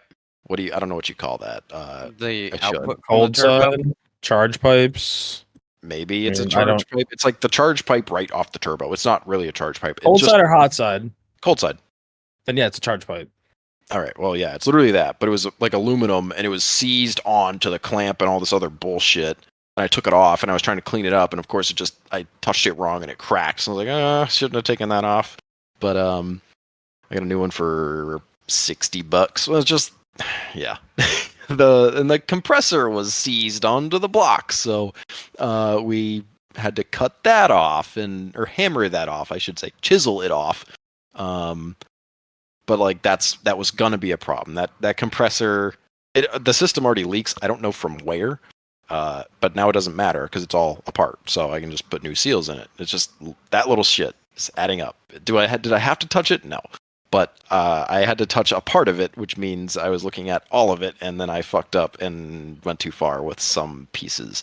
But at the end of the day, it'll have AC, which it kind of had before. It'll have a full interior. It'll have the manual, and it'll have an electrical system that doesn't scare me because I don't know, Luke. Like last time I was down at your place for that month, that truck was not happy electrically. I don't know. I probably bitched to you about it, but it was doing some goofy shit. It was, and then the whole belt thing where it's throwing belts, all that crap. I think the AC compressor is part of the problem there, among a couple other little things. So I'm just taking all like the notes I've created over the past 2.5, 3 years of owning this goddamn truck. It's been apart for however long. We're fixing all those things, so it shouldn't do those. It will probably still have some issues because it's 25 years old, but at the end, I'm still not paying as much as you'd pay for a 6.7 King Ranch, I'm sure. So, while it sucks, it's like at the end, it's still going to be a solid truck 10 years from now if I want it to be, if I want to keep it, right? For sure. Yeah, it sounds like it'll be a really nice truck when you're done too, with all that work and effort and time you're putting into it. That's like, yeah, that's gonna be a very valuable truck for a very long time. So yeah, and that's fuck yeah, yeah. Hopefully that's where we end up. And I just the only reason I got rid of my other truck but was gonna be a tow rig till it blew up. It didn't blow up. It was just not. There were just issues with it. It was a gasser. The frame was rotted. There was just a bunch of problems with it. And I was like, I don't want to put any effort into this because I'm like, I don't see myself using this truck. The Dodge I've had for 3 years, whatever now. I love the truck. And it's solid. If I take care of it, it will continue to do what I want it to do. So, yeah, it's for me. I think if I were to get a new car, it wouldn't be a truck. Like I would have the truck. Like the truck doesn't need to be a fancy $100,000 truck. It can be a shitbox Dodge. I think it's more fun when it's an older shitbox Dodge. A car like a commuter car is a different story. But I don't know. I think if I was gonna get like a commuter car or something like that, I'd probably just buy like a fucking cheap 5.0 Mustang to beat on, because you can get one for like 14 grand or 13 grand down here. So fuck it for a beater. You're preaching to the choir too. I mean, I've got the nice 6.7, and I'm choosing the 1979 square body dually that has I can't unknown imagine issues. like what the payment is. Like what are you paying for the 6.7? Let me guess. Hold on. Let me guess. $550 a month. Higher. Okay, so well, I didn't want to cheat, but like the question would be, how much down payment did you trade something in for it? Like 0 down, $30,000 loan. Oh, so then it's $668. Yeah, very close. It's like 648. Yeah, 647 or something. And so I just want to clarify, that is more than double my truck payment. Damn. But I also have a shit box that's rotting out, so it's like it's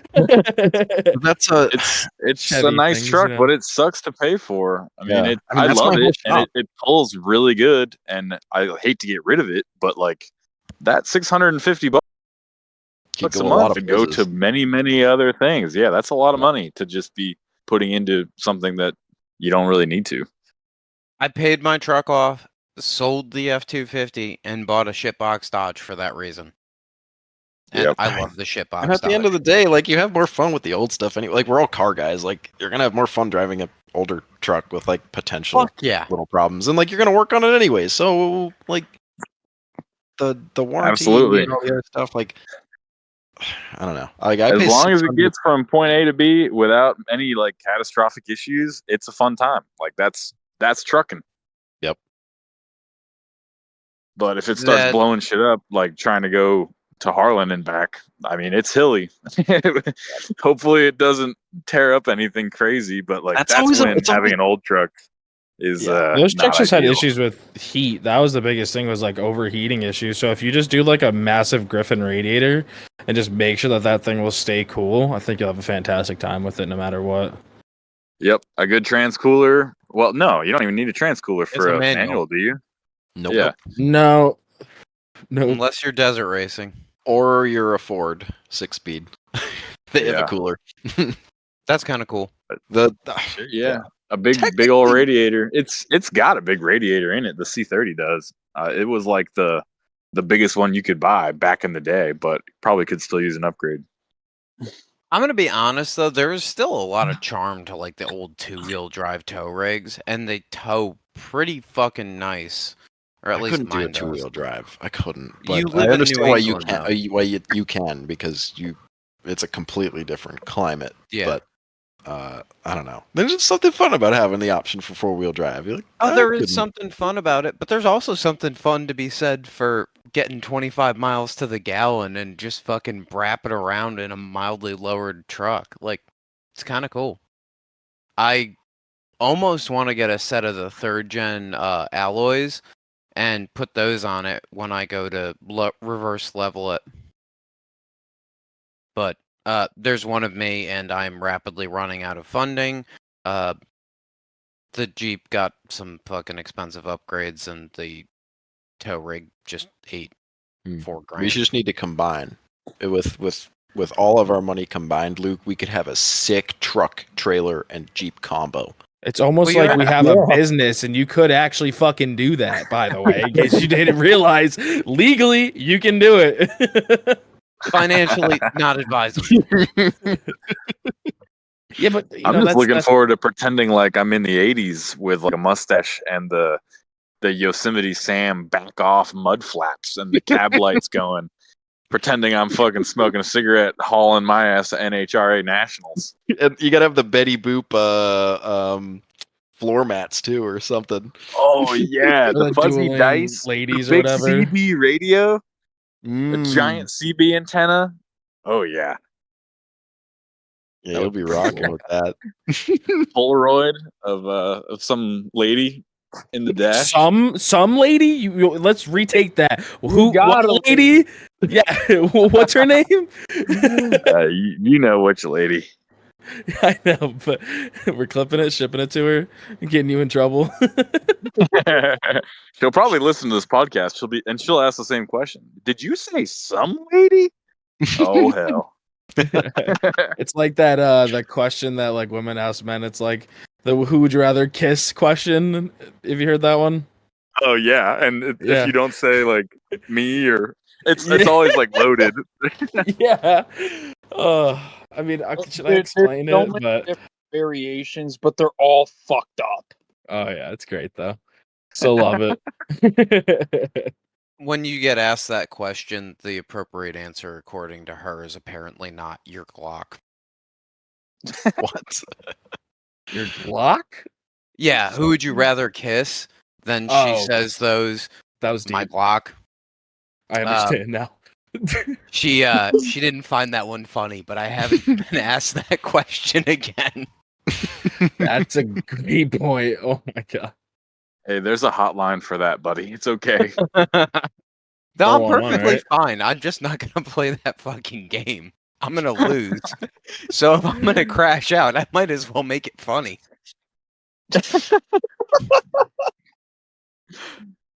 You know? Shit. So I'm not letting this one go. Richie, you're not muted. You've been quiet this whole time.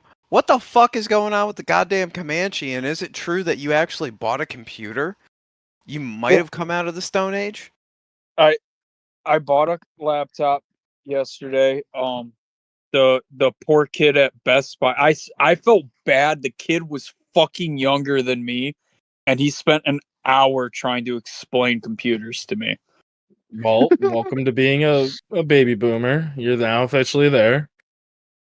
So yeah, there was that. But no, the Comanche's moving along. I bought a head gasket for it. and I believe I'll be ordering stuff to swap over to the open coolant system this weekend. So it does have a bad head Nice. gasket. I ran the fucking test again, and I got the same result. So I bought the tester from Harbor Freight, and you put this blue dye into the tube thingy-majigger, and you pump the air bubble on top, and it's supposed to suck up any exhaust fumes coming into your coolant system. And on a gas motor, it's supposed to turn one color, and on a diesel motor, it will turn a different color. Well, on the diesel motors, it's supposed to turn green if there's exhaust, and my fluid turned green. So I'm not sure if that means I have a bad head gasket or not. I don't know, but it sounds fucked. Yeah, that's a pickle there, bud. Yeah. So I'm just throwing a head gasket at it to throw a head gasket at it. Well, I you've got a can't say computer now, anything. so you could look up any other forum ideas too for someone who may have done the same thing. But I did find out actually on my computer last night, ticking around with it, that that oh my, what am I trying to say? I'm sorry. Spit We're it out. forcing him to talk right now, which he's not used to doing, so it's going to take a second for the thought to boot. I got a lot going through my head right now. I apologize. So originally, a lot of people on the internet was saying that you had to go through this whole big process and swap things out, like swap out a bunch of random shit to swap over to the open coolant system, and that you had to get a specific type of radiator and all that. And Just a later model radiator than the 87 ones. yeah, that's what I found out last night, that it's literally a 91 and up radiator, 91 and up coolant reservoir, and then you need to buy a couple of coolant hoses. Yep, they're pretty simple. The original forum posts that I was finding was making it seem like it was way more involved and way bigger of a deal to do. That is one problem with the old forum post, is they can lay stuff out step by step when realistically it just needs to say, yeah, just buy the coolant system off of a 93. Yeah. So now knowing this, I feel kind of stupid for not like putting two and two together, and that's what I'm ordering on Friday. Makes sense.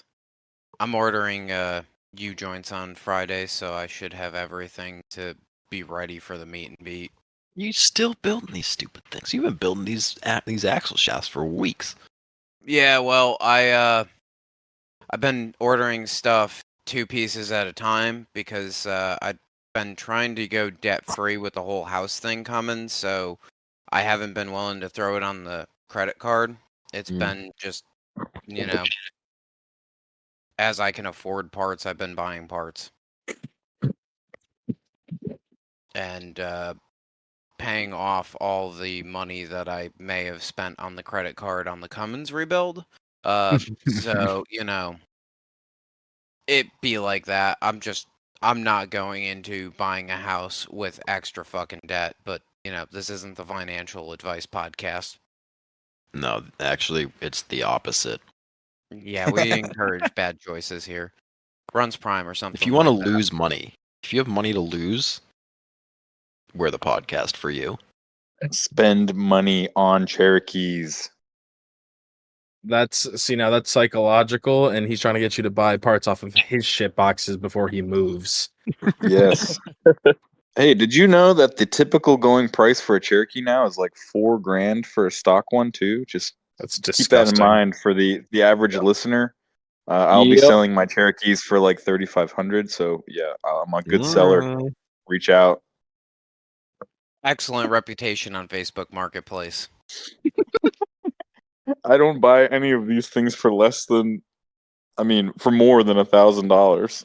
Good. That's how it should be. Hey, Dude, at least you're not in Texas. Texas. Texic? They're going for 35,000 in Texas. No I fucking did see way. that one. I saw that hunk of junk. That guy's smoking crack. Oh, Yeah, fuck he's- yeah. There's a lot of people that have been smoking crack lately, though. Back in general. It's just fucking like I'm looking at the prices on some stuff, and it's kind of fucked up that to buy a built Cherokee, it's cheaper to buy a built JK. That's the world we live in now. JKs are. Classics. We knew JKs were going to be the new Cherokees, and it's Yep. starting to become more and more evident each year. The prices are going down. You can get like a decent JK now for like $5 or $8 grand. Yep. My coworker, he just picked up a 2014 JK Auto on 35s with Bilsteins on it and a rock crawler 3-inch lift for $8. Like, That's fire. not a terrible price at all. It's got some no-name fucking AT 35s on it, but still for $8 fucking grand.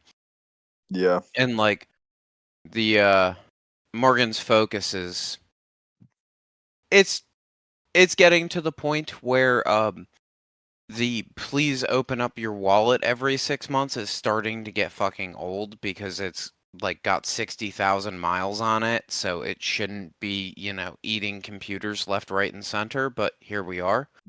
I'm really tempted to just put her in a fucking JK just because of the cost and like the hard parts, the axles, that type of stuff I know how to work on without a problem, so I don't have to spend money there on paying people to do it, and I can, because like, fuck it, I'm not gonna go fix the transmission control module going bad. That has to go to Ford, get scanned, do all that shit, but like brakes and shit like that, no problem on hers.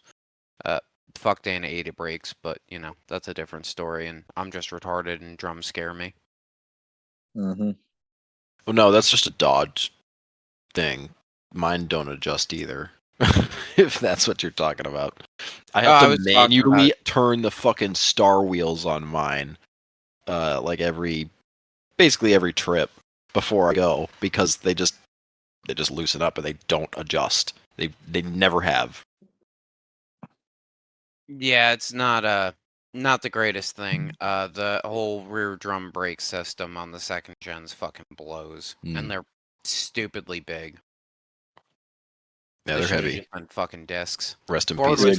was Graham, you don't have the climate on your side either. Everything's harder when everything's covered in salt and frozen all the time. Well, I mean, fortunately for the truck, it didn't have to deal with any salt this winter. On vacation. Yeah. Just poor J20's getting salted up. That thing, the beds start. Oh my god! All the Bondo is like becoming very apparent on it because it's cracking off. Oh no! I'm not gonna have a bed. It's gonna be a truggy, which might not be a bad thing. But yeah, like the tailgate is the best, and I don't know. It sucks because the only like the bed sides are all Bondo, like they're fucked. But the tailgate is okay. And like the bed floor is in really good shape for one of those. So it's like those are like the parts that the tailgate's cool, but the bed floor doesn't matter. Like if that was rotted, I would have already taken the bed off and thought about doing something cool like a what's his face in the blue J20. Oh yeah. What YJ? Yep. Greg. Yeah, like his rig is cool, but he's missing a tailgate. He doesn't have a tailgate. Like that's the coolest part. You can just get some wheel lug adapters and take the wheels off of the Grimbino Cherokee and put them on the J20, and then drive it down to. We'll see you soon. Flawless. The motor would blow up. It would. I don't trust it. Like I don't trust that motor more than I could throw it, and I can't throw it far. It gets me to and from work, and the fuel system. I don't know. It only takes like 12 gallons. If I fill it up more than 12, it leaks, and still says it has a quarter tank when it runs out of gas, quote unquote. I don't know what's going on in there, but it's not happy. There's just a lot of things that would make road tripping it not fun. And my auxiliary gas tank is currently at Marvell's farm because I gave it to him to fill a snowmobile up, and I never took it back. So like, I've coasted into a couple gas stations at this point with no gas. That was like the most northern sentence you could have said too. My auxiliary gas tank is at Marvell's farm because he had to fill up a snowmobile. It was worth it. No, that's the snowmobile. We literally pulled this thing out of like so Marvell, for some context, lives at his girlfriend's house, which is also a farm. They've got animals and things, and also a ton of snowmobiles, and like none of them have run. But again, they're 1990s junk snowmobiles. What Like the actually fuck not is a junk. sled? No, like but they're not. MTZs They're not. and like yeah. He pulled this one, and he out of the shed, and we looked at it like, there's no fucking way this thing's gonna run. We pulled the hood up on it, and it just looked awful. It looked like the motor had been sitting like at the bottom of the ocean for like as long as the Titanic, and it was all surface stuff. Like as soon as we started digging into shit, we're like, oh shit, it's got like three new spark plugs, and the fourth one is sitting here like ready to go in, and it's brand new. Sounds like farm stuff. And it was and it just needed gas, but it was full of old gas. We had to like tip it over, get all the gas out, and like put it back down, and like prime the thing forever. And it's like a barn find looking thing. It looks awful. And then we got it running with the new gas and with the new spark plugs and a couple other like little like bullshitty things. And then like the next day I came by because I was working on the J20 motor at this point. I was trying to put it back in the truck. It was like awful weather to be trying to put a motor in a truck, and it just took a couple days. So I came back another day, and like he cleaned it up because it was disgusting, and it looked brand fucking new. Like it was insane. The difference. It's a cool little snowmobile. If we get snow next year, we're 100% putting a couple of those other snowmobiles back together and going and at least playing in the yard, if not going somewhere with them. That'd be super fun. Let me know. I have mine sitting there waiting. I have two of them ready to run. So. They actually run? Have you run them? No, but it doesn't take much. You do a fucking carb clean, put a new belt on, and good to go. It's not hard. Oh, that was the clutch like was stuck. It took a minute. We had to like rev the crap out of it to get it to like disengage and re-engage, I guess, and do what it's supposed to do. I don't know anything about snowmobiles, but yeah, it was cool. It was a fun little adventure. It was worth my gas tank is where I'm going with this. But yeah, I still don't have it back. And it's just the dump bed fucking makes that thing a pain in the ass too. Like I can't do anything with it. I can't put a cage in it because it doesn't get in the way of the dump bed. True. Like, so that's all. And I can't lower the cab on the frame because it's got a body lift in it because now the transmission sits too high. So I'm looking at like if I really want to build it into something, I have to delete the frame because it's junk anyways. Like it's gonna be a tube buggy, and I don't like. It's just not. I don't know. It has cool wheels and tires. That's all it needs. And I cut the fenders. It's like dump truck. Keep the dump bed on the tube buggy. Have the only tube buggy with a dump bed on the trail. Oh my god, that's a terrible idea. That's like that's a very specific award that I don't know if I want to win. You would win in my book.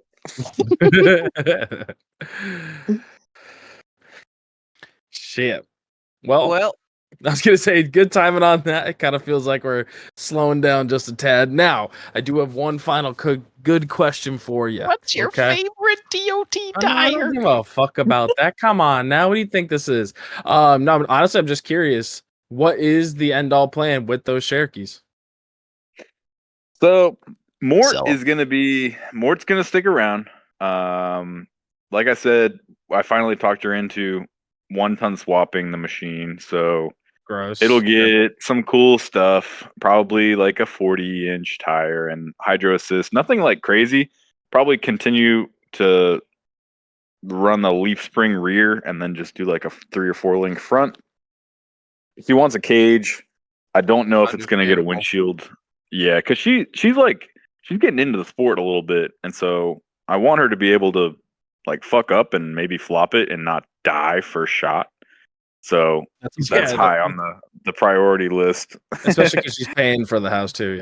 You want to keep that. Yeah. She's my roommate. God damn it. Yeah, the roommate dying on you now. Some girl on a Polaroid. The turbo Jeep, I really like it, and so I'm probably gonna hang on to it too as just like a parts getter, rip around town Jeep that just is fun as hell for no reason. And so that one will probably stick around. I'm not married to these things though, so if after this whole house deal goes down and I need some extra dollars for God knows what, like I'm not going to cry if I have to sell it, but I'd really like to keep it. And then I've got a one in the shop, another 2-wheel drive unit that I bought just to flip that I couldn't figure out why it wasn't getting spark. I want to say I replaced the CPS with like 3 different ones I had. What year is it? And just nothing. 99. I put a new distributor in it. Like I tried swapping computers. Question. Is it actually showing the check engine light when you're cycling the key? Not turning on, just cycling it? I don't recall, but I don't think so. Check swap the ECU out of another like 99 to 01 and I bet it'll start. Yeah. Because it's probably not reading from the ECU. I'm afraid of that. But I took it to the shop like 2 months ago and they haven't touched it. And so now I'm like, well shit, free storage. Keeps it out of the driveway. It's one less thing I have to put on a trailer and move across town. And so whatever, I'll deal with that one when it comes. I've got a V8 ZJ on 33 Nittos that I'm trying to sell. No title. Terrible. Yeah. It's a ZJ. Nobody wants the junk. Come on. $2,000, come get it, or I'm jumping it into a lake. You say that that, was gonna Cody, be the but urban special. like ZJs could they're a Oh, little more difficult to put a cage on, but like it's like a Cherokee. It's the same thing. Yeah, thing the is rear pretty cool. suspension sucks. Yeah, well, you're deleting that anyways. yeah. So It's cool. Like no title trail rig. It's perfect for like a URI small tire rig. And so like I'm gonna have the space for it to hang on to it, but I could also use the money for other things. So that one will probably go in a perfect world. The one in the shop with no spark, that one will go. I bought that one for $800. I've got the ambulance. That thing's still dialed. That'll be the tow rig / camping machine for meet and beat this year, as well as some other trips. That dually truck. The ambulance tow rigs are the play. I've seen a lot of them. I mean, more than just you guys too. It's funny. More people get in ambulances. Crazy. Say again, Richie? They're popping up like crazy. Oh yeah. And this Swap one them was out. like a crazy trade deal that I spent $2,500 on a junky BMW for a daily driver and it was about to explode. And so I traded some dude in Indiana for this ambulance straight up. And so I'm in this 6-liter Power Stroke ambulance with 130,000 miles on it for $2,500. Like that's a decent tow rig. And we've camped in it a couple times, like for football games and stuff. And it's comfortable. It's awesome. It's loud and it kind of rides like shit. But I mean, for what we're doing, it's not a huge deal. It pulls pretty good. So I don't know. We're just gonna kind of play the shell game a little bit here with the uncertainty of like we're forking out a good bit of money to buy this house and. Depends on what we need and what's left over in the savings account to play with. But I really like to keep what I've got. I mean, minus the ZJ and I call it the kayak because it's got kayak racks on it. But like we got a decent little fleet of machines here, and now we're gonna have more space to work on them. So I hate to get rid of them right when we acquire a bigger shop and more space, but it just You do depends also on have what King life Julian holds. and Mort. Yep. Yeah, true. And I'm gonna need a bigger trailer. God damn it, for hauling 2 rigs around. Yeah, that 454 is gonna love that. It's fine. It might get a Cummins before we know it. Who knows? That But shit, a setup is 4-speed Cummins would be dialed. That'd be sweet. oh fuck, that would be a shit rig to get the rear end ratio right on. Because you've got an effective working RPM band of like 1400 RPMs. That's enough. It's Runs enough. prime, baby. Remember, it's flat. It's flat out here where I live in North Carolina. So Them hills in Harlan ain't flat. yeah, you got a damn good point there, boss. Yeah, it's flat till you want to go anywhere cool. Then it's not. That's true. Uh, But yeah, West, we'll hang on to the cool ones, get rid of the shitty ones, and we'll probably acquire and sell some along the way too. Dude, Fuck flipping yeah. Cherokees is the ultimate move because you can buy them cheap and sell them still cheap. And so you buy these things for like $800 and you put a, distributor or a computer or tires or something like affordable on it. You can sell these things for $3,000, $3,500 all day. And you don't feel like you're really ripping somebody off because, I mean, $3,000 to most people is like nothing. And so you're getting kind of what you pay for, and you just buy them cheap, sell them cheap, but you make a couple thousand on each one and keep putting that into the next one. And so you sell 3 Cherokees, you've made $8,000 on the side without really spending any money. Like at the end of the day, What I used to Low do, I upfront just didn't have costs. any. I had no space for them. I Now had a they're all bunch I rotted was getting out. for dirt cheap. RJ's like Yeah. picking up Cherokees, but then he's like, the floor pans are gone. I'm just gonna buy a Cherokee with no fucking floor pans. You gotta put a floor pan in it. It sucks. Yeah, and That's what you we're doing gotta here. like weigh the amount of work and stuff needed versus your like what you're gonna sell it for. And so I wouldn't buy one that's rusty. My ideal Cherokee is one that pops up on Marketplace, shitty pictures, shitty ad. Yep. Like a couple hours away, maybe even, because they're all fairly clean around me down here. Mhm. And do nothing to it. Shine it up, maybe like wash and wax. Take better pictures, sell it for $2,000 or $3,000 more than I bought it for. That's the ideal machine. Yeah, Running, you're just driving. Yeah. you're taking advantage of the old people who don't know how Facebook Marketplace works and don't know how to sell something. It's pretty much Precisely. like, yeah, that's the way to do it. Yeah, and you show up and you like when you do this shit, all these things come with like spare parts that are random and you throw them in a Yeah. bin in the corner of your shop. And so like you buy one that needs a water pump, you got a water pump in the bin. Buy one that needs an alternator, got like 3 of those laying around now. So you like if you pick one thing that's hot like Cherokees are, because like every high school kid wants one, they're still like a decent car for like commuting, or you build a little 100%. trail rig out of it. So it's like it's got the appeal. You pick one thing, you start collecting parts, you buy them cheap, you sell them cheap, you have fun along the way. Like I love it. I love flipping little Cherokees. I will not stop. I thought you were buying them for the that like the stock class thing they're doing down south right now. They're and we talked to multiple yeah, of them. that I don't know the name of the whiskey outdoors or whatever. Yes, Whiskey Outdoors is I don't know if he's not the only one, but I know he's like the one running the like setting them all up, right? And we saw a Whiskey Outdoors race by happenstance.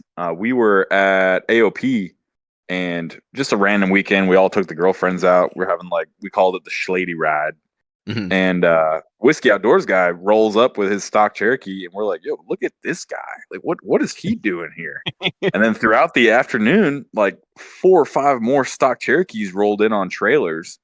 And then like Dexter Browder rolls up with 4 of his Cherokees on a trailer. I'm like, what the hell's going on this weekend? What is this event? And we watched them go, and it was an absolute fuck fest. It was so cool. Yeah. These dudes are like third gear pinned on 33s on stock suspension in the woods with like no glass in their rigs, just absolutely ripping. Yep. And so, yeah, there's definitely, it's on the horizon. If I can find a decent 4-wheel drive one, like that I don't really have to do much to, Yeah. then maybe it has no title and, just kind of a throwaway rig. ZJ. That'd be sweet. ZJ. Yeah, the ZJ, it's a contender for sure. It does have a V8. Yeah. And Cut the exhaust off and you- just you can- floor it. You can do a 10-beer plan and get that windshield out of it too. There you True. go. Now Yeah, we're that could be thinking. in my 10-beer plan. Yeah, just roll all Yeah, the I other mean, windows down. It's possible, especially if I can find a cheap one that isn't really worth flipping or whatever it may be. Just especially if I had a 2-car trailer too, I could pull a shit box down with King Julian and then like wheel for the weekend and race and not be like stuck on one vehicle or one event kind of thing. Yeah. Yeah. So maybe Whiskey Bent might see some Runs Prime shit in the future. But I'd love to start racing something. I've kind of got the itch to like compete in some sort of facet. So who knows? I will say that like the V8 ZJ stuff is fucking just kind of rowdy. I really wish that Ducky hadn't gone through the DMR apocalypse. And so I could have like fucked around with it as a full-bodied rig at some point, but hey, we're here. Ducky was a Yeah. fun rig until it got cut up, and then it wasn't a fun rig. It was It was also a shit terrifying. rig. Shop Kid's rig is a ZJ at heart, and that thing's rowdy as hell. It's still got the like what is it 5.2 Magnum V8 in it. Yeah. And I mean it's a buggy now, but it's based on a ZJ. I mean they're cool as hell. His I thought he was stuff putting kind an LS in it.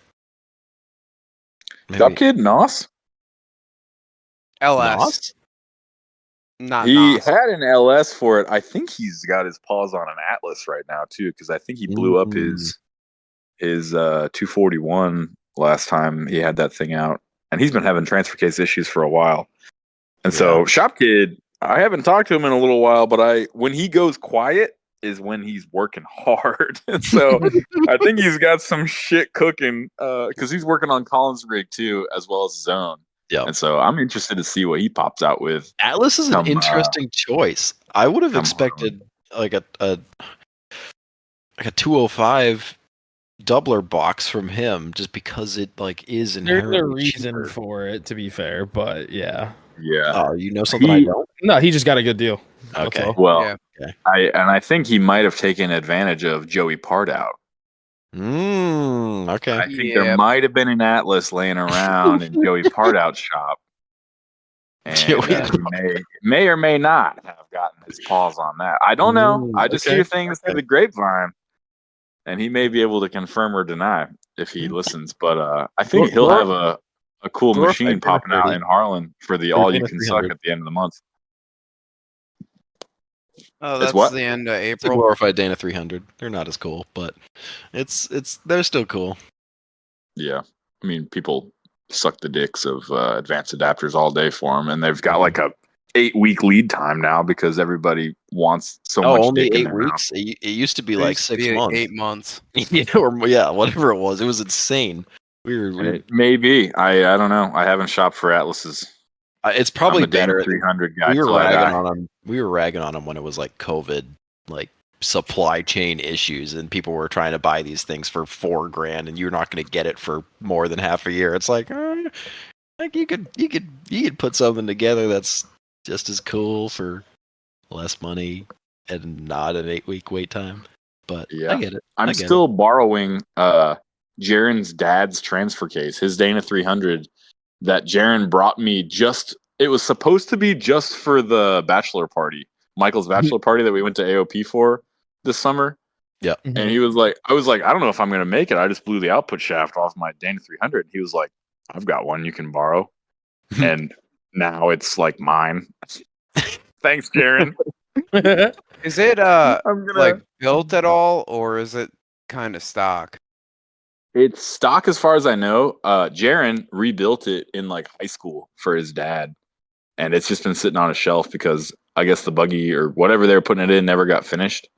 And so, but apparently his dad asks about it. He like noticed that it's missing off the garage wall. It's like, hey, where'd my transfer case go?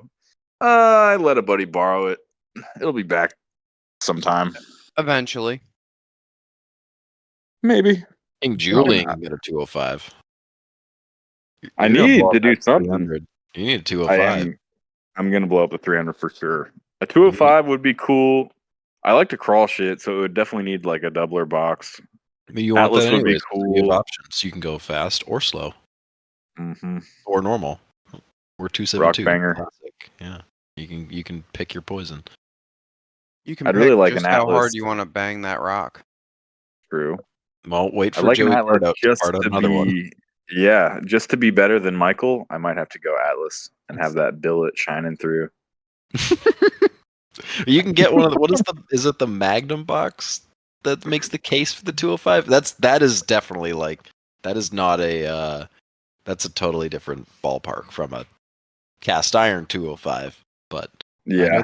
that's what what's his face is running? Cam? Limiter King. I can't Mm. remember The his name. Doan. Yeah, Daddy Doan. Yeah, Chris.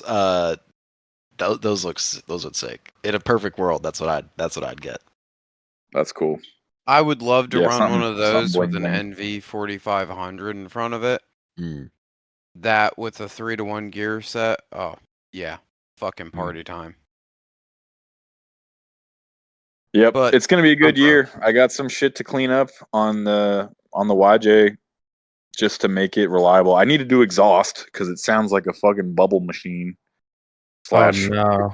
everybody calls it the crab boat because it sounds like it's underwater. It's just got fucking open headers, like stock LS headers that just end at the start of the transmission. So it's obnoxious. So as soon as I get it back from Billy Trans, I'll take it to the exhaust shop and get that stuff pounded out and then clean up some wiring, do a little touch-up paint, maybe some new links, and she might be ready for another year of absolutely getting Eiffel Towered. Hell yeah. Well, thank you, man. Honestly, we had a good ass time chatting with you. It's always a good time shooting the shit and laughing. But yeah, seriously, thank you for coming on, man. You did a fantastic job. And on that note, make sure to go and head over to Crawler Off-Road. BCOP 10 gets you 10% off at checkout. They're cool dudes. We're not making any money on it. We're just shouting them out. Check out Urban 3D as well. And, go have some fun with some shit boxes. It's fucking awesome having a rowdy old rig, whether it is a turbo Cherokee, Dave just bought an old 7.3. That thing's an absolute fucking riot, or shitbox Cummins. But yeah, go and enjoy some junk. It's great. It's trash Runs can, prime, not baby. trash can.